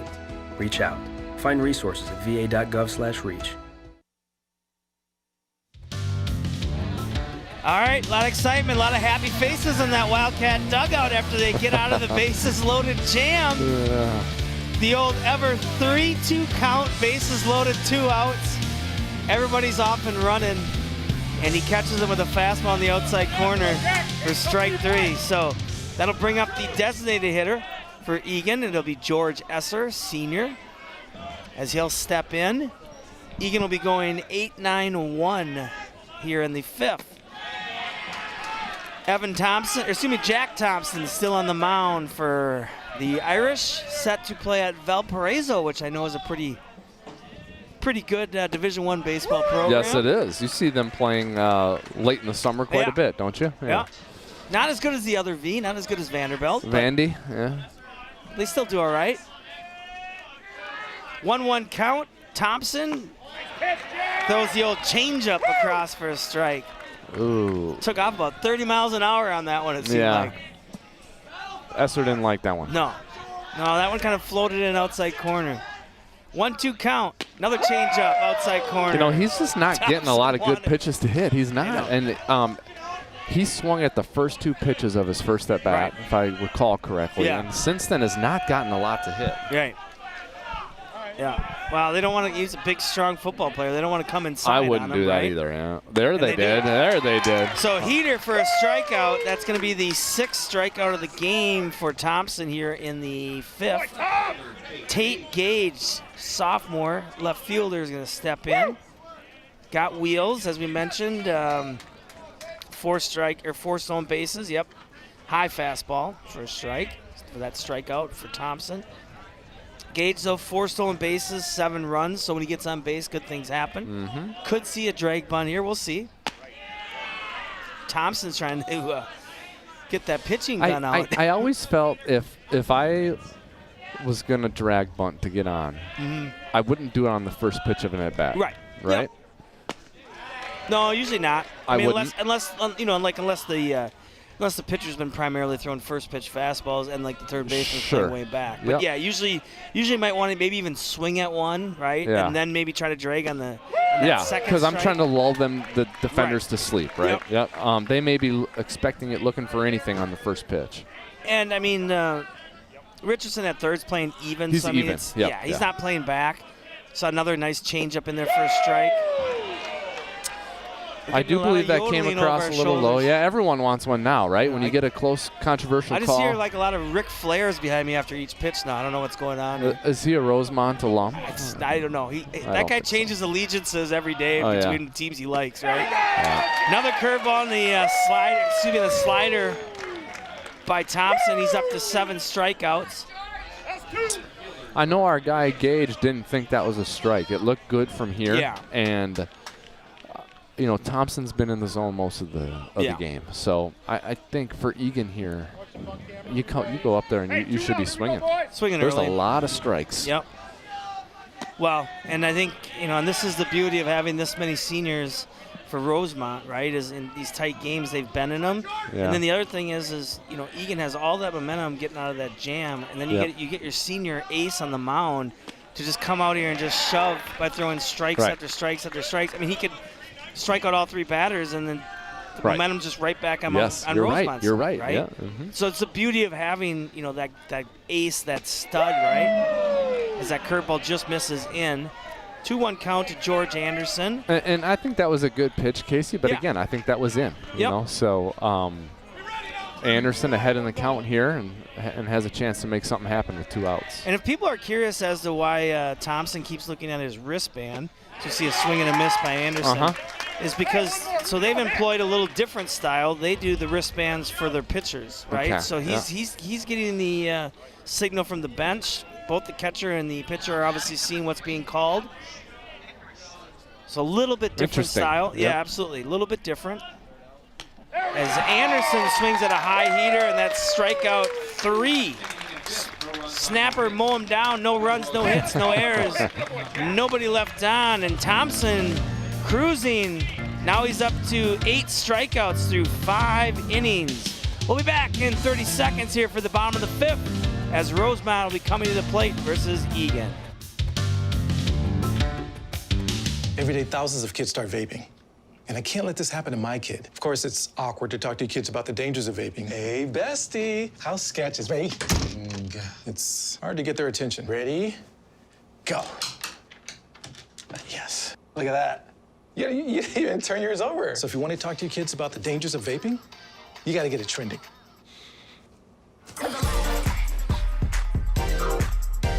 No, you're doing it wrong.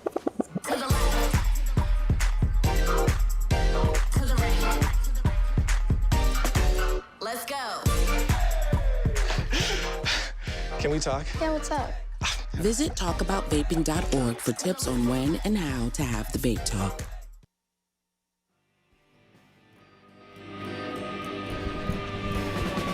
Back here at Alamagna Park, bottom of the fifth, section 3, 4A, winners brackets.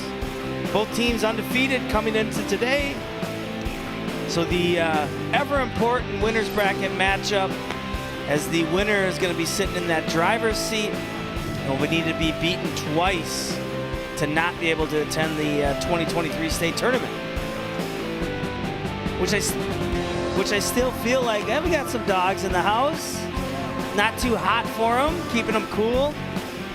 I know that they still play the championship games at Target Field, right? For all the state games. Yep. Was Seek ever make the trip to Metrodome? Did you ever play a game? No, at I Metrodome never for high did. school? No, Okay. I never did. I umpired a game. Okay. Can't remember what level it was. Was it VFW or what level it was? That was pretty cool. Okay.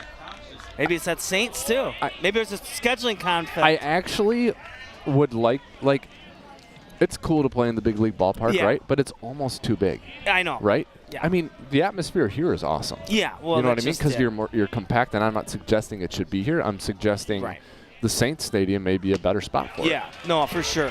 Yeah, and I think you could fit all the fans within a couple sections, and it would feel like a high school park again, as opposed to no. I mean, as fun as it is to play at the dimensions of the major leagues. It is cool. Yeah. The Saints Stadium is still going to have major league style dimensions too.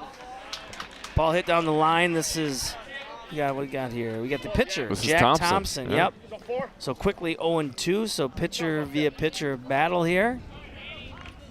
Thompson got the momentum back on Rosemount's side with a 3 strikeout inning as he raced through the 8, 9, and leadoff hitters for Eagan.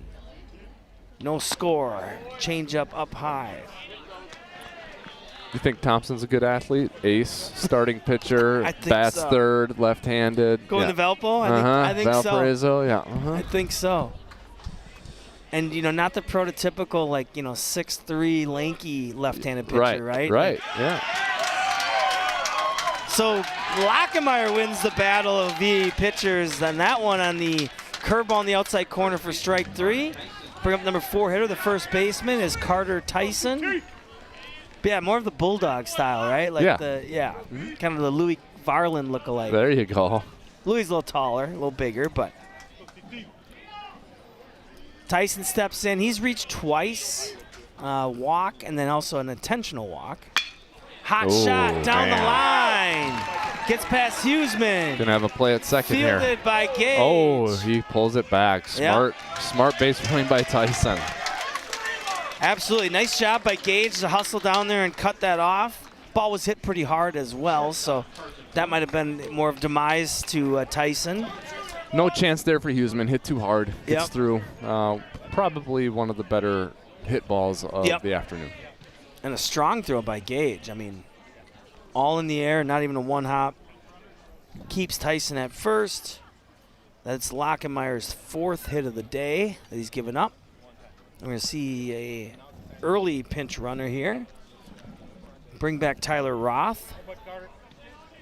More than likely Tyson will just re-enter back in. Mm-hmm.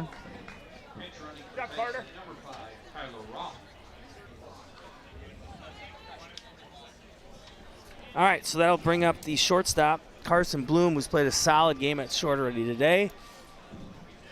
Showing off his range and his leather between backhand, forehands, glove flips. That wasn't an out. And it was still one of the better plays of the day, huh? When he went into the hole. His backhand? Yeah. Mm-hmm. Absolutely. Well, it was hit so hard, you know, on one hop. I didn't think that he'd have time to get over that. I didn't think he'd get a glove on it. Hot shot, one hopper to New, Eckerly, Fensky. Inning-ending double play. A lot of excitement as the momentum swings back to Eagan's side. We have some good defense being played, Casey. This is fun to watch. One hop backhand by New. Quick flip. Strong relay by Eckerly. Yep.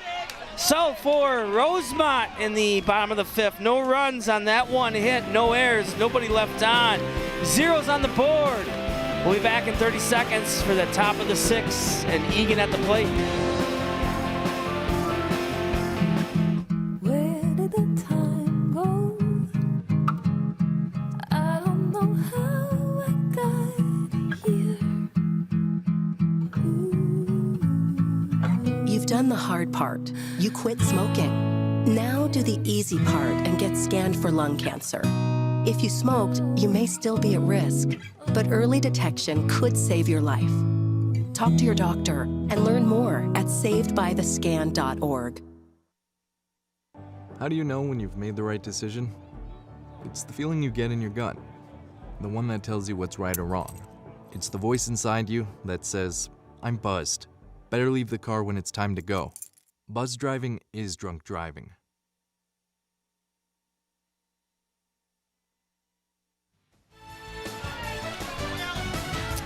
All right, back. Casey Lux, Mike Wobskall, and the wonderful cast of Eagan TV. Once again, wanted to give a lot of thanks to Eagan TV, not only for all the games that you did this year for baseball, all the Eagan high school athletics, but being able to work on the fly and bring together this game and present it to the masses here today. 0-1 count. Will Huseman Sr. steps in. So Eagan will be going 2-3-4. So this could be a very, this could be their best chance, potentially. Right, Mike? For the remainder of the game, probably. You got 6 outs left, and I think you got to think about it as if you're the third base coach or first base coach and your strategy with runners. Yep, if you're the head coach in the dugout making calls, now is the time to be aggressive, right? Yep. Thompson quickly working 0-2 here to Huseman. Fastball fouled back. As we said, Huseman kind of catching some steam here in the playoffs. Had a big home run against Eastview. Was 3 for 4, with a run and an RBI in that 10-inning game win against Hastings. Fastball misses up, 1-2 count. You know, the one thing I think I've mentioned either to you or to the other wonderful play-by-play guy or color guys is like I should be bringing my clicker. You know, I should have 2 clickers so I can have a little bit better understanding of what these pitchers are, right? Yeah. I just feel like it does matter because then you start to understand like when they're gonna have to start warming somebody up. And they're talking about it in the dugout. Exactly. Like, I mean, they're monitoring it all the time.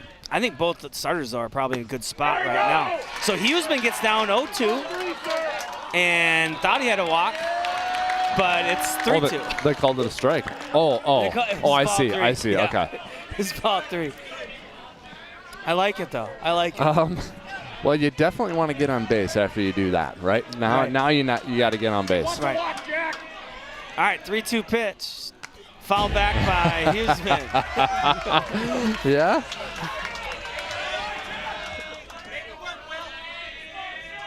I mean, he was so confident in it. I just assumed that the scoreboard guy was wrong, but I saw the home plate. I'm just kind of looking at it. Where are you going? Like, yeah.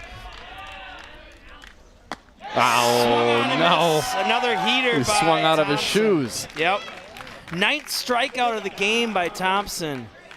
So he gets, he's been down 0-2, 3 straight balls, foul ball, and then the heater on the up high fastball. You're watching an athlete who is supremely confident in his ability, going right at other really good hitters. Wow. And completely unafraid. And as we mentioned, it just seems it's not even necessarily that the fastball is getting 10 miles an hour faster. It just seems like his location is just getting stronger as the game goes on. Yeah. And it's evident he struck out the last 4 guys in a row. Right. At this stage of the game. Right. Yeah.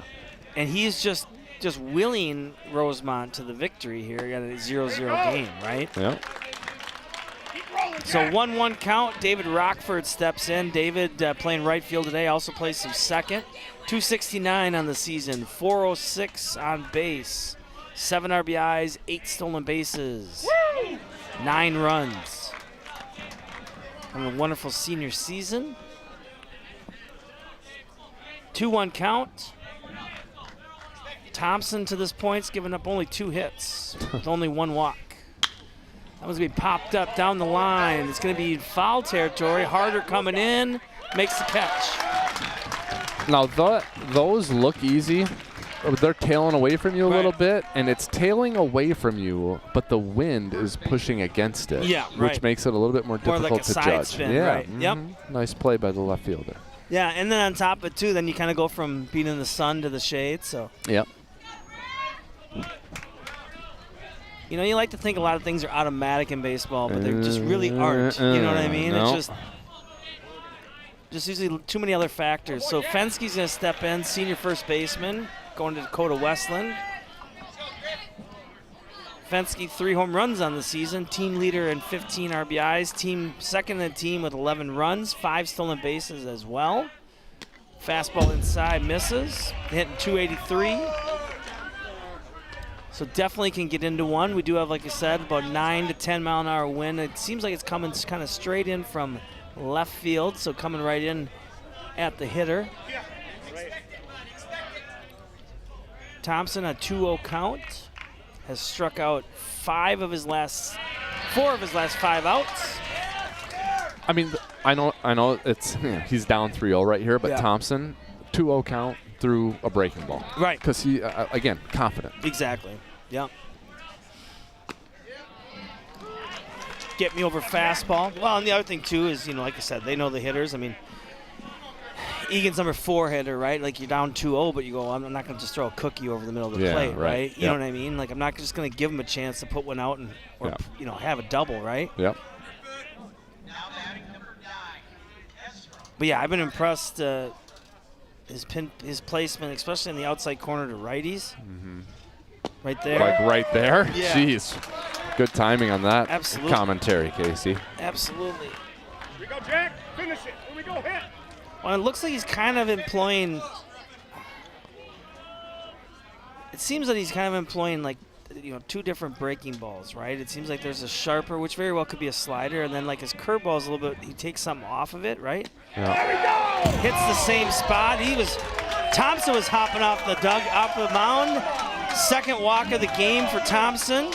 Sends Fenske to first, and he's going to bring up the shortstop, Elias New. Leads the team in batting, 300, 354 on base. A double, a triple, 6 RBIs, 9 stolen bases. Hey, focus on the batter now. As we mentioned, here we go. You can see Thompson's going to be competent. Yeah, he was ready. Close to his dugout already. He knows where that pitch was. As we mentioned, though, Fenske, 5 stolen bases. So, still a threat to steal. Maybe a hit and run option here. I think at a minimum you hit and run. Yeah. Right? Again, you don't know if you're going to have another base runner. Well, that's just it. I mean, we're already in the top of the 6th here. You're starting to approach. You're still in the heart of your lineup. Yep. Absolutely. And Elias, Elias has good back control. Tends to not chase. Yep. And we just haven't seen, we haven't seen Schimmel be tested behind the plate yet.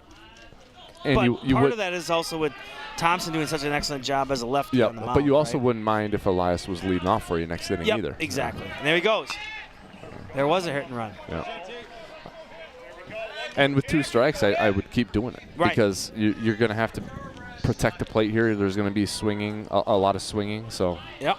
I would keep going. Now, the flip side of that is you got a lefty, so the pickoff move may be coming. Yep. But with a measured approach, I'd employ the running game here for Absolutely. sure. And I think, too, now with 2 strikes, your infield's going to have to hold their position a little bit more. Yeah. They have to give up a stolen base because they're going to hold their ground, for obviously an in-ball play. Then they're just going to have to do that. Yep.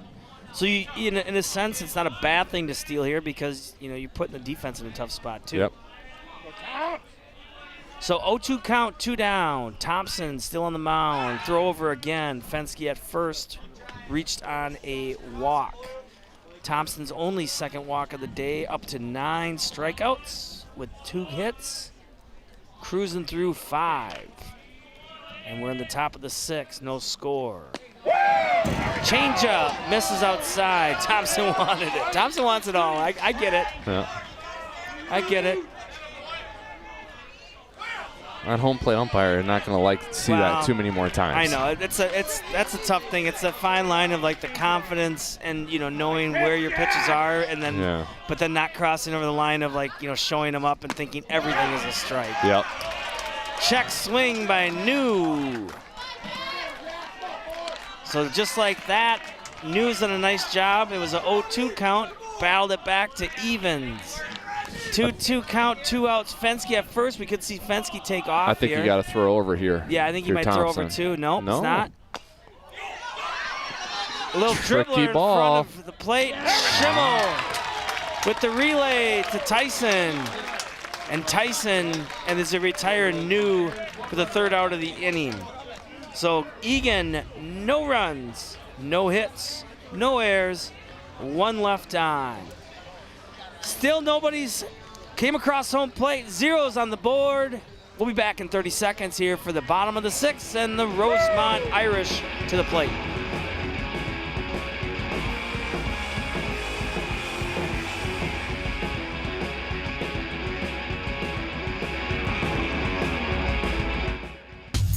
Wash your hands. Scrub it while you sing this song. Wash. Rub your hands and fingers and the places in between. Using soap and water makes your hands so clean. Wash your hands. Great job, you're almost done. 5, 4, 3, 2, 1, now dry. Wash your hands for 20 seconds, just like Elmo.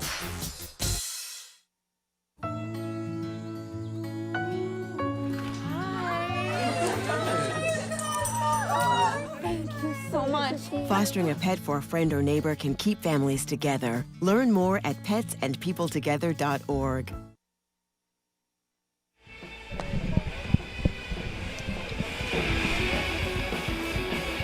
Alrighty, back here, Alamagnet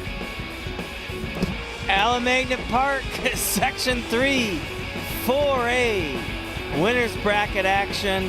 I think we have Hastings and somebody in the adjacent field. And we're at 0s in a exciting and well-played game. Not a lot of hits, though, today, Mike, but excellent pitching by both starters. And a couple of hard hit balls. Right. One made it through for a hit. Yep. A few others have gone right at some defenders. Yep. But not many hard hit balls. Oh, all 6 have been singles. Very good pitching. Yep. And for the most part, some very sound defensive play. A couple of key double plays have been turned. Yep.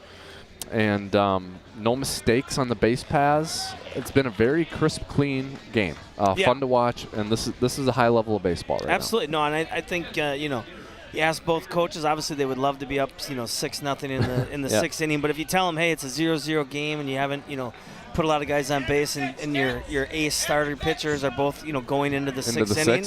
We'll take that. That's the equation that they both want, right? To give their teams the best chance to win. So Lockemeyer is going to settle in. First pitch swung on, fouled back by the DH, Caden Haggerty, the hockey player. Set to play juniors next year. I didn't hear where, but set to go play some more hockey. Lockemeyer has gone 5 innings to this point. That one's fouled into the dugout. And Lockemeyer has given up 4 hits, 5 strikeouts, 4 walks so far today. The pitchers have stayed, for the most part, they've stayed out of compromising situations. Yep. 2-0 counts with runners on base where you know something's coming across the plate. They've stayed away from that. Yep. And that's allowed them to mix pitches the way they want to, keep batters off balance. And I think that's led to, the no runs and only a few hits. Nope, absolutely. And I think, even with Lockemeyer, Lockemeyer has doubled the walks. of Thompson, but those walks really haven't hurt him. They've been either early in the inning and they've been able to work around them, or they've been, with 2 outs, so they haven't, and first base open. Exactly. The one was the one that gave an intentional walk, right? Yeah. And then, he's gotten stronger too, because it feels as if, most of his strikeouts have came, after the second, right? Yes. So curveball fouled back. That's the third baseman, Cameron Richardson. Richardson had a base hit his last appearance out to right field, reached all the way to third, stranded when there was the bases loaded with 2 outs. Then Lockemeyer was able to get the big strikeout. 0-2 count, 1 out. We're going to see our first, looks like first action in the bullpen for Rosemount. Hot shot! Hit right at Huseman as he gets up and gets back down for the second out of the inning. Don't hit it over there, Casey. Exactly. It didn't get by him. Exactly. I mean, that thing was hit so hard that I think Richardson got 1 step out of the box and it was already caught, right? We got to work on throwing it around the horn, Yeah, though. a little excitement there, right? Huseman showing a little bit of his Coolio. They got to get up and get back down action there. But yeah, hot shot off the bat and right at Huseman. Fastball in there for a strike. Yeah, and and really, it's all been singles. I mean, there was the ball hit down the line by, I think it was Tyson, and but it was nice job by Gage to get to it. 2-hopper to Eckerly, throw over to Fenske. Nice job by Eckerly staying down on that. A little short hop for him, but he was in position, kept his head down. Solid play. Absolutely. No runs, no hits, no errors, nobody left on. Zeros on the board, back in 30 seconds for the top of the 7th here at Alameda Park.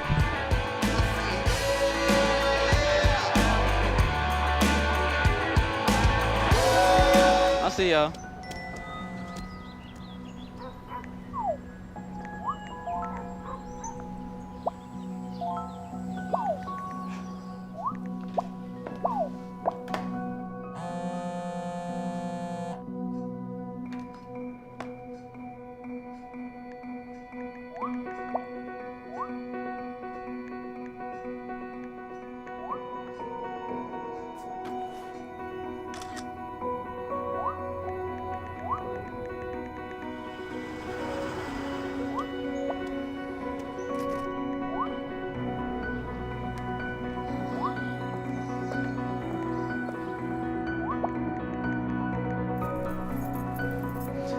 I got some batteries and 2 flashlights. What's up, champ? I feel like you get taller every time I see you. Congratulations, Brandon.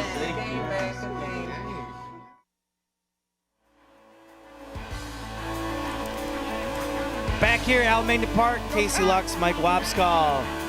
Zeros on the board. Exciting action here in Section 3-4A. Winners bracket playoffs. Bring up the freshman catcher, Brandon Lunenborg, facing the starter, Jack Thompson. First pitch in there for a strike. Thompson's gone 6 innings. He has 9 strikeouts, only 2 hits and 2 walks. So dominating presence by the senior. Changeup up and high. It's the type of game, Casey, where you could not have a rooting interest, to Just show up to the enjoy. ballpark. Right. You would enjoy this. Yep. You know what I mean? Just say it's just a really well played, good high school game. Absolutely. Ooh, look a little low there on the slow curveball. And he asked the umpire that got the corner, that catch the corner with the because I think he thought that was out of the zone too. Right. And he's been with them behind the plate for half the game. Exactly. So. Nope.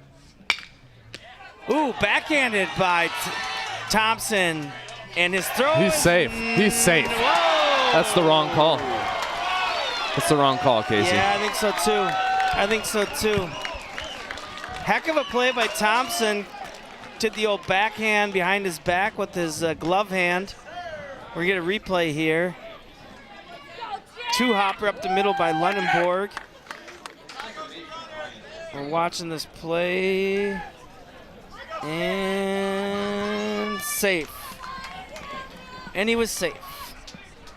Tough play. They didn't even ask the ump to even overrule him. Eckerly will stand in. Yeah, nice job by Thompson to knock it down. Didn't try to rush himself. Rushed himself a little bit at first, trying to find the grip on the ball. That's a tough one. Yeah. That's such a momentum play, right? You get the leadoff guy on. It's your catcher. You're going to courtesy run with him. The umpires. Bunt him over. Yeah, yep. You know, umpires, typically first base umpires, Right. are in great position to make calls. They rarely miss Right. bang, bang ones like that. I think that was a missed call, though. Yeah. You know? So.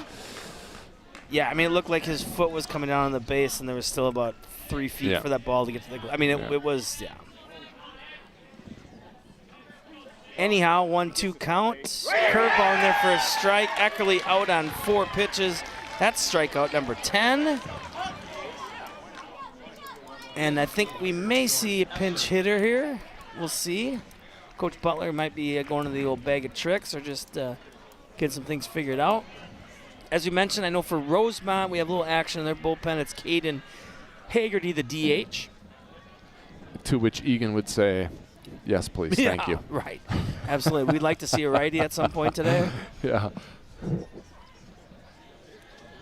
I can't see necessarily Egan's bullpen. I know they got a couple people down there as well. And then maybe we might have a little bit of a pinch hit here. The designated hitter, George Esser, was set to hit. And then now we're going to see Theo King. So Theo King, I believe a sophomore, right? I think, yeah, sophomore. So what's your strategy here? I think you're just bringing in another guy to hit, and then at the chance of game going into extras, he would probably just stay in that DH spot. Okay. Got a little more, a little more speed probably than Esser is probably part of it too. But that makes sense. You're right. Theo's Theo is new. Yeah, so we got Connor Strop is getting loose for Rosemount. And Connor's kind of that hybrid pitcher. He can start and go 4 or 5, and then he can also be their strongest righty out of the pen. I would think that the other guy that would be out of the pen maybe today might be lefty Luke Roiger. But yeah, I think with King, he hasn't been up on varsity a lot this season. More recently, he can kind of play a little bit of everywhere.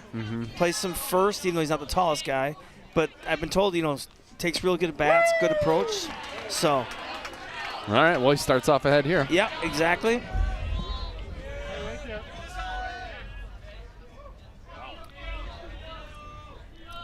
Zeros on the board, 1-0 count. Fastball inside for a strike. King hitting for George Esser. Yeah. Go, Jack. Thompson's pitch, swung on, missed. Thompson's gone the whole game. Only 2 hits, 10 Ks, 2 walks. Looking for strikeout number 11 here. It's the underclassman King. Fouled over towards Eagan bullpen. 1-2 count, 2 down. Wind picking up a little bit here, about 9 to 10 miles an hour south wind. Coming in from right center. Thompson, senior, was all conference last year, set to go to Valparaiso. Big hop to Thompson, fields and throws in time to Tyson. So Rosemount with another clean inning, no runs, no hits, no errors, and nobody left on. We'll be back again in 30 seconds for the bottom of the 7th. Zeros on the board as Rosemount comes up against the number 7 seed, Eagan.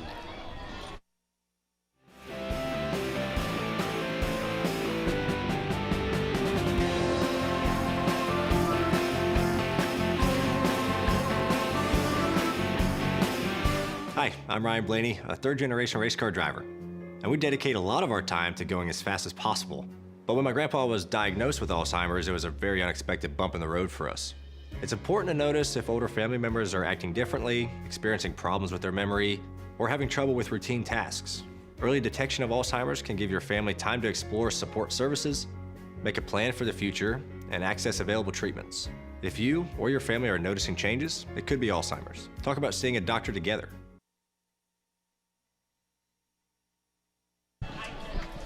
All right, a lot of zeros on that board, Mike.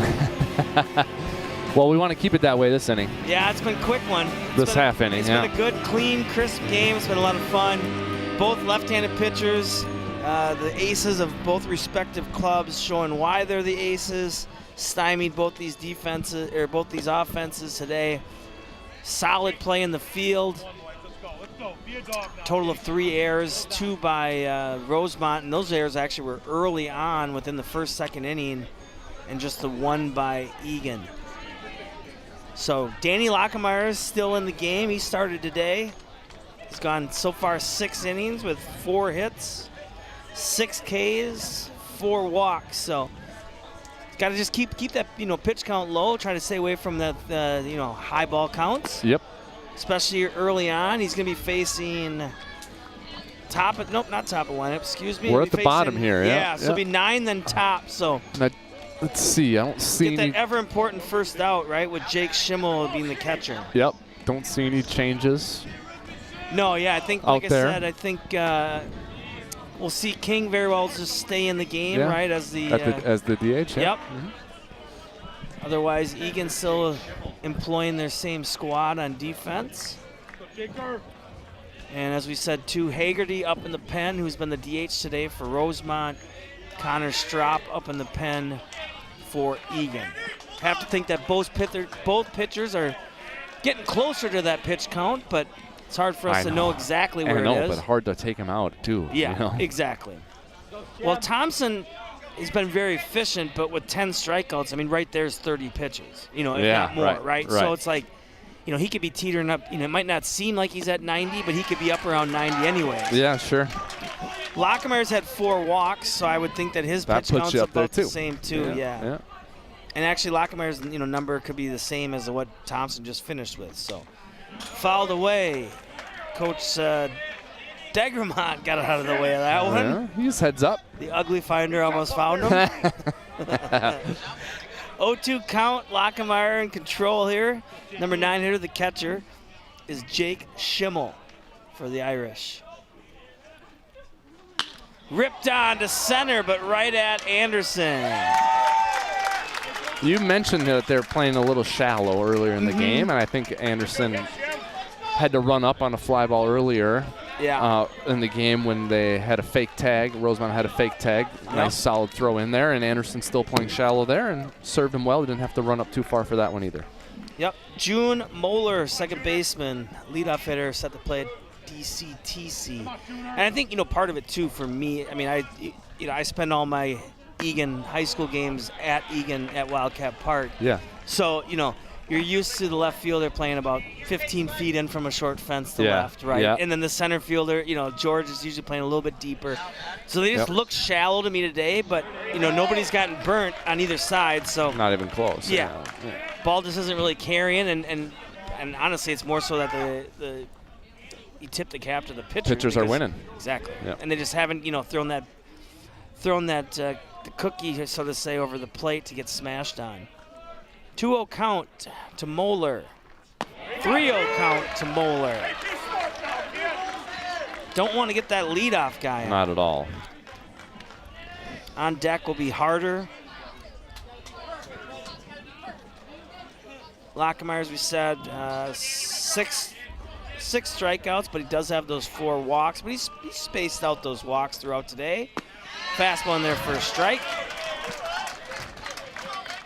Egan's ace of the staff.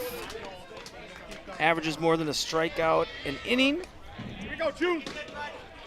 Only 12 earned runs out of the 33 1/3 prior to today. Ball hit the center. Anderson's got to go back about 10 steps, and he's going to make the catch. Nice piece of pitching there by Lockemeyer. Yep, it was. Was down 3-0, battled back. Yep. Gets an out. The other thing, too, is, Anderson in center is smooth, man. Yeah. Because he is playing what we think is up as shallow, and he had to retreat on that one, and he had to turn his hips. Yep. And he's looking up into the sun, and it looked like it was, just routine. Yeah. Yep. Will Harder, left fielder, will step in.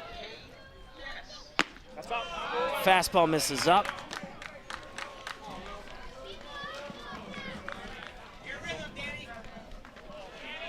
Yeah, I think it's going to be a manufactured. I don't, just the way that this game's been going, I mean, you see a ball hit down the line foul. I think it'd be real rare to see, double than a single end it. I think it's going to be more of a get somebody on early and either bunt them over or steal them over, thing of that nature. Yep.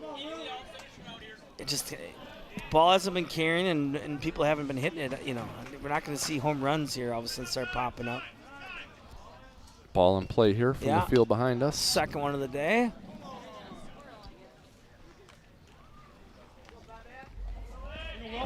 It's just a strange thing to have happen, Wow, high school game, playoffs. I just think, how weird it would be, it's just all at the right timing. The ball comes flying in, and it's like the pitch is live, and there's a grounder. Oh, my gosh, yeah. I don't even know what, the ruling would be. I don't know if it's just automatically a dead play if that ball.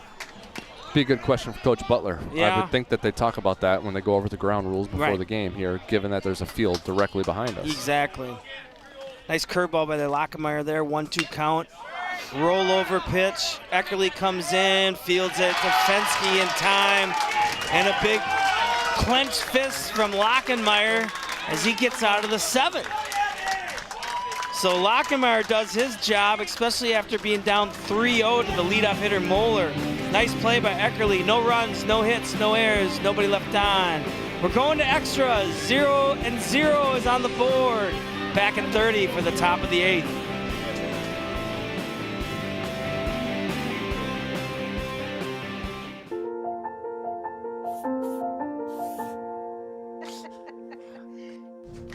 Do you want to go grab some frozen yogurt tonight? Maybe another time. Thanks, though. Hey, Charles, how do you like your burger? Ooh, well done, I hope.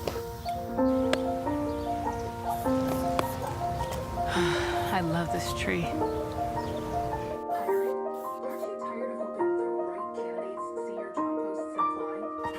Hey, honey.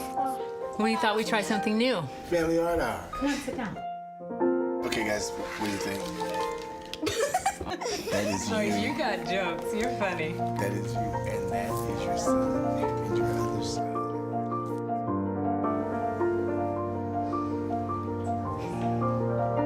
Learn about adopting a teen from foster care. You can't imagine the reward. Visit adoptuskids.org. All right, back here at Alameda Park, Casey Lux, Mike Wobskall. We got a new pitcher for the top of the 8th. Book is closed on the senior Jack Thompson. Rosemount will be dropping the DH as their designated hitter. Caden Hagerty was now coming in to pitch. So the book on Thompson, which was very excellent, an excellent book to read if you're a Rosemount fan. 7 innings, 2 hits, 10 Ks, 2 walks. I mean, not much else you can do. I mean, Eagan's biggest threat, I think, was what? They had, second and third with 2 outs? Or they had first and second with 2 outs, one of the two? Yeah. So, I mean, really, I think he only put a guy on second once. And obviously, regained the momentum after that big double play ball and struck out the side and just, ran the boys back in the dugout. I mean, someone's going to win this game. The other one's going to feel good about how they played. Right. But you're also going to be like, I know. We wasted that start on a loss. I know. In the playoffs. Either side, you know absolutely. what I mean? No, 100%. You didn't waste it, but you know what I mean. Right. To lose a game when your starting pitcher throws like that that's a bummer. Yeah. Hey, here we go, D. But when both starters have gone, 7 innings each, and they've only, there's only been six hits between the two teams, and then you have 16 Ks, the dominance has been there for the pitchers. So, all right, sophomore left fielder Tate Gage steps in, number 9 hitter, fastball misses out. So Eagan now seeing a righty for the first time today. As we mentioned, Connor Stropp was up in the pen for Eagan. I think Rosemount will probably get a guy loose as well. Changeup misses up. 2-0 quickly to Gage. Gage has 4 stolen bases, 7 runs on the year. So good things have happened when Gage has found himself on the base path. 340 on base percentage. Takes the Uncle Charlie in there for a strike up high. One thing I've noticed with Gage, too, is, a guy that works the count, right? He's an overly aggressive hitter. We see a 3-1. Yeah. And it's, I think, a 0-0 game in the 8th inning. You probably want to have a little patience. You're looking for, yes. Especially right. the first at-bat against the new pitcher, Let's right? see what he is. Exactly. Yes. Yep. And now you're on. All right, so Haggerty, leadoff walk to Gage, and Gage could be off and running. We'll see what happens. The beauty for Eagan now is they do have their senior leader in George Anderson up. Excellent back control, speedster. Not only can he get a bunt down, it might turn into an infield hit for a bunt, right? Yeah. But it is that fine line of, we need a sack bunt, we don't need a drag bunt, right? Yes. Oh, yeah, definitely. This is manufactured territory, which Coach Butler is one of his strengths as a manager.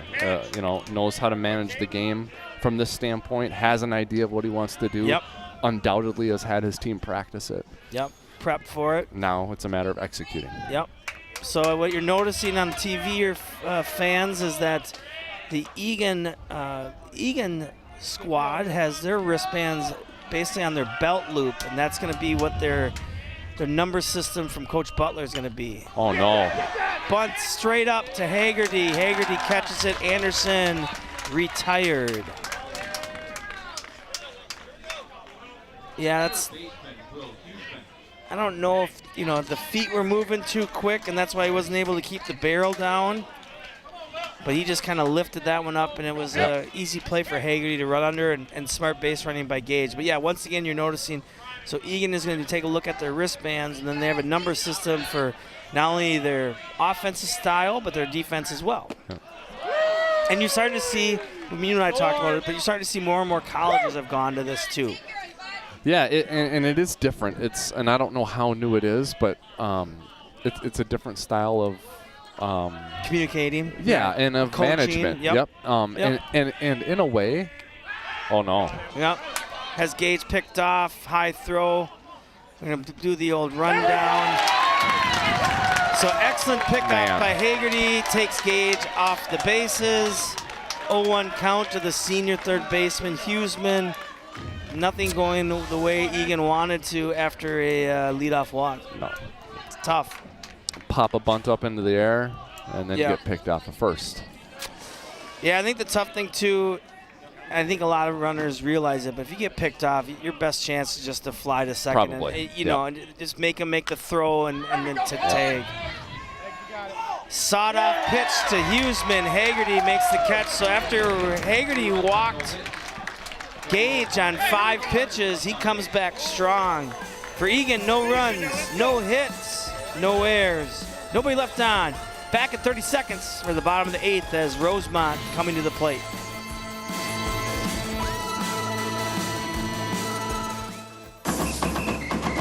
If you're buzzed and doing this,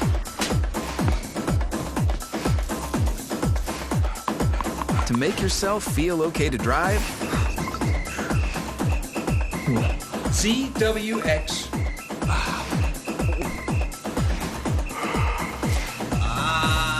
you're not okay to drive.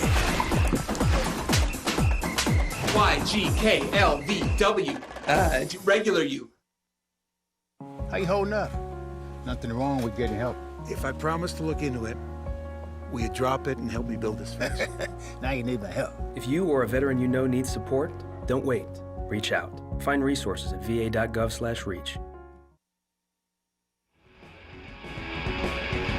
All right, back here at Alameda Park, Casey Lux, Mike Wobskall, zeros across the board. Rolling into the bottom of the 8th inning. And now for Eagan, we're gonna see their first reliever of the day. It's gonna be Connor Strop, and I'm gonna give you some stats here in a second. 20 and a third innings on the year for Connor. 1-0 on the season. And what else do we got here? 19 hits, 11 earned runs.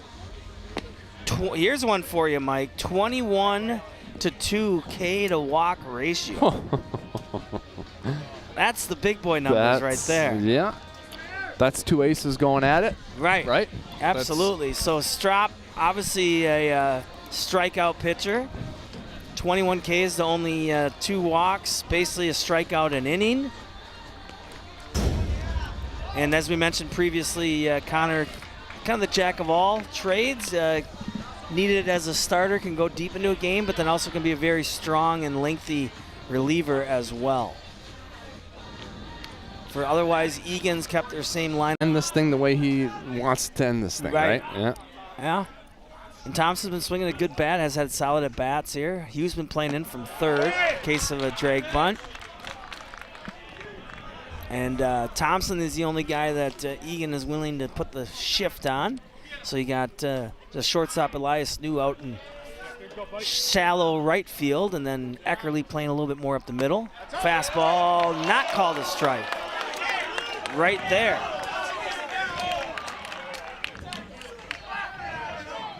Looks like the coaches were asking our catcher, Lunenborg. He said it was just a tad up. I thought it was a strike, It though. looked good to me. I mean, maybe. I guess Thompson's not the tallest guy, so.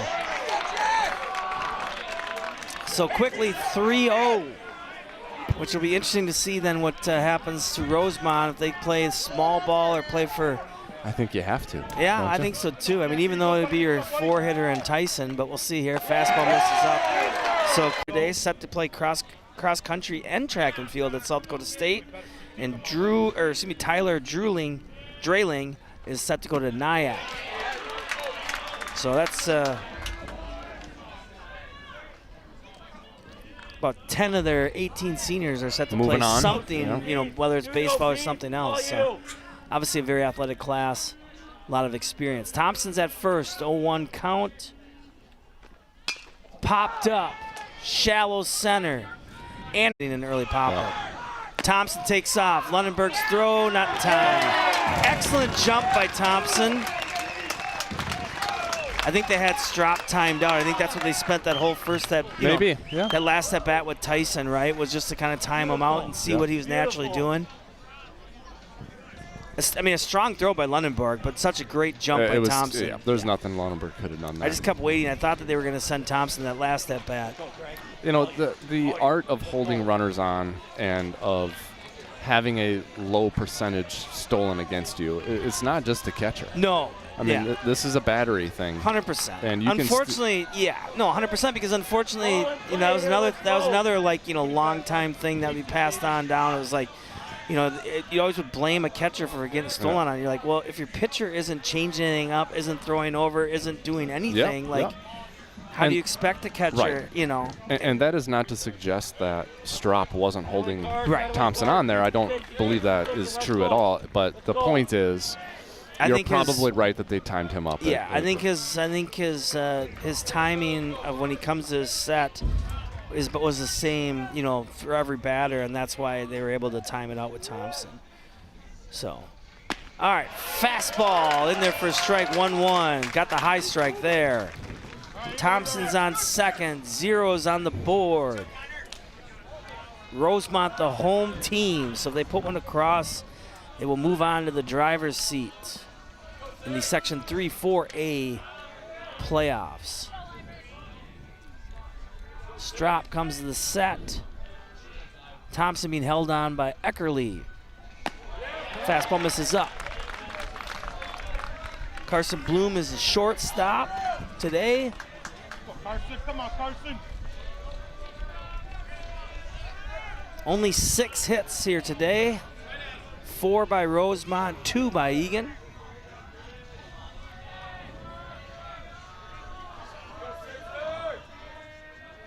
Two-one count.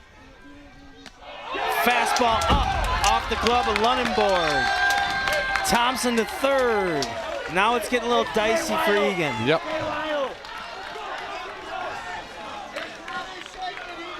And Strop just been missing. He's been high. Up. Yep, yeah. He's been up. Now comes the decision of, do you go at him? Do you put him on for the double play ball? I mean, I think you put him on here, don't you? I think so too, but I think they might let him run with it.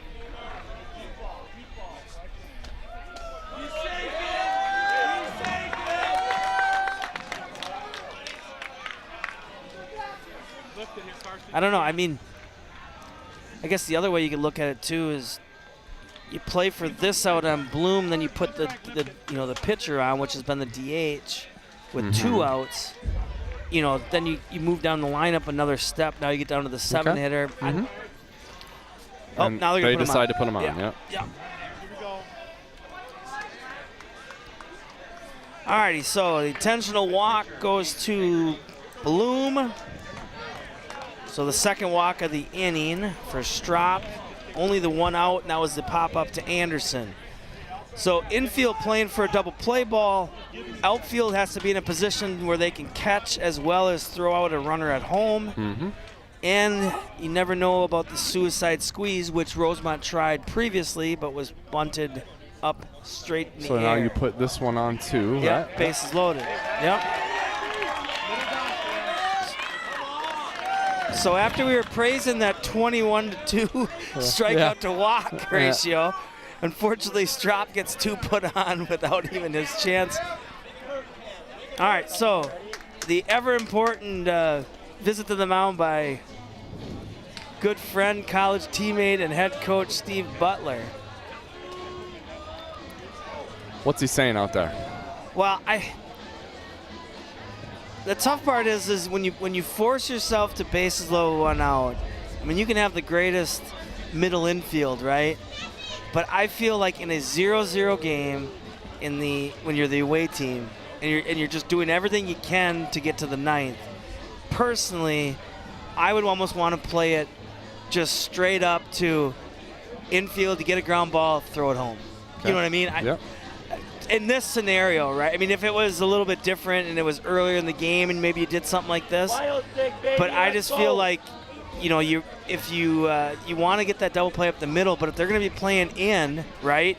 The middle infield's playing up on the edge. I think that's out of play.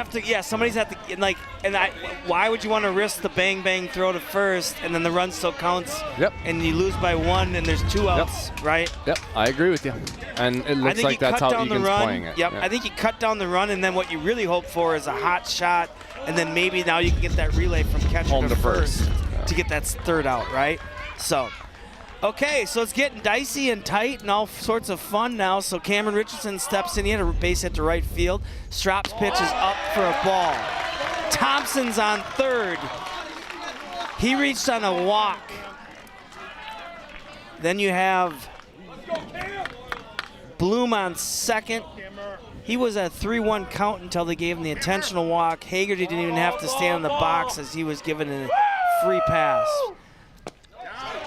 1-0 pitch, low and out by Strop. 2-0 count, 1 out. Zeros on the board. Rosemount is the home team. They get a run across here. They move to the driver's seat in the Section 3-4A tournament. The big pitch from Strop on 2-0. Popped up, down the line, but foul. All right. So Strop comes back with a strike. Got a strike. Here we go. 1 at a time.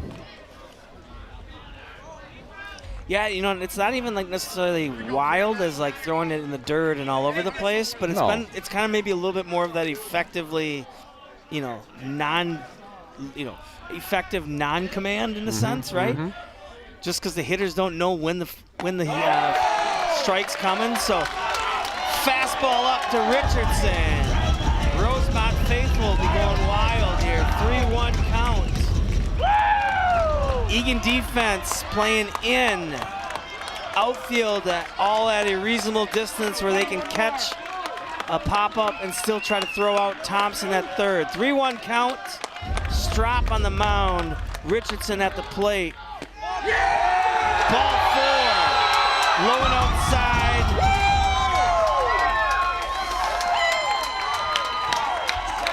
And Rosemont's going to get a 1-0 win and an inning where they don't even get a hit. No, disappointing ending, and we talked about that. Such a well-played game, and an ending like that, it doesn't match up. Yeah, it's just tough. 4 walks, basically walked in that run. 2 of them coming on intentional walks. So Eagan will be going to have to kind of play the spoiler now, as they're going to come from that loser's bracket to try to play Rosemount again. And when they do play if they do make it that far, they'll have to beat Rosemount twice to get to state. But Eagan's been the underdog all playoffs, and I think they like that mantra. So excellent game. Thanks for being here, Mike. It was an excellent game. You bet. Had a lot of fun. What a great atmosphere. Folks should come down and check out the next game. Absolutely, absolutely. So Rosemount, the number 1 seed, does advance over the number 7 seed Eagan, 1-0 in a well-played game, clean game, and a lot of fun. But obviously, unfortunately, one team was going to lose, was going to leave empty-hearted, so to say. So with that all being said, I want to once again thank Eagan TV, the camera crew, those in the truck. You guys do an excellent job. We appreciate it. I know all of Eagan Athletics do as well. For Mike Wobskall, I'm Casey Lux. Thank you so much for tuning in today, and have yourself a wonderful rest of your Monday evening.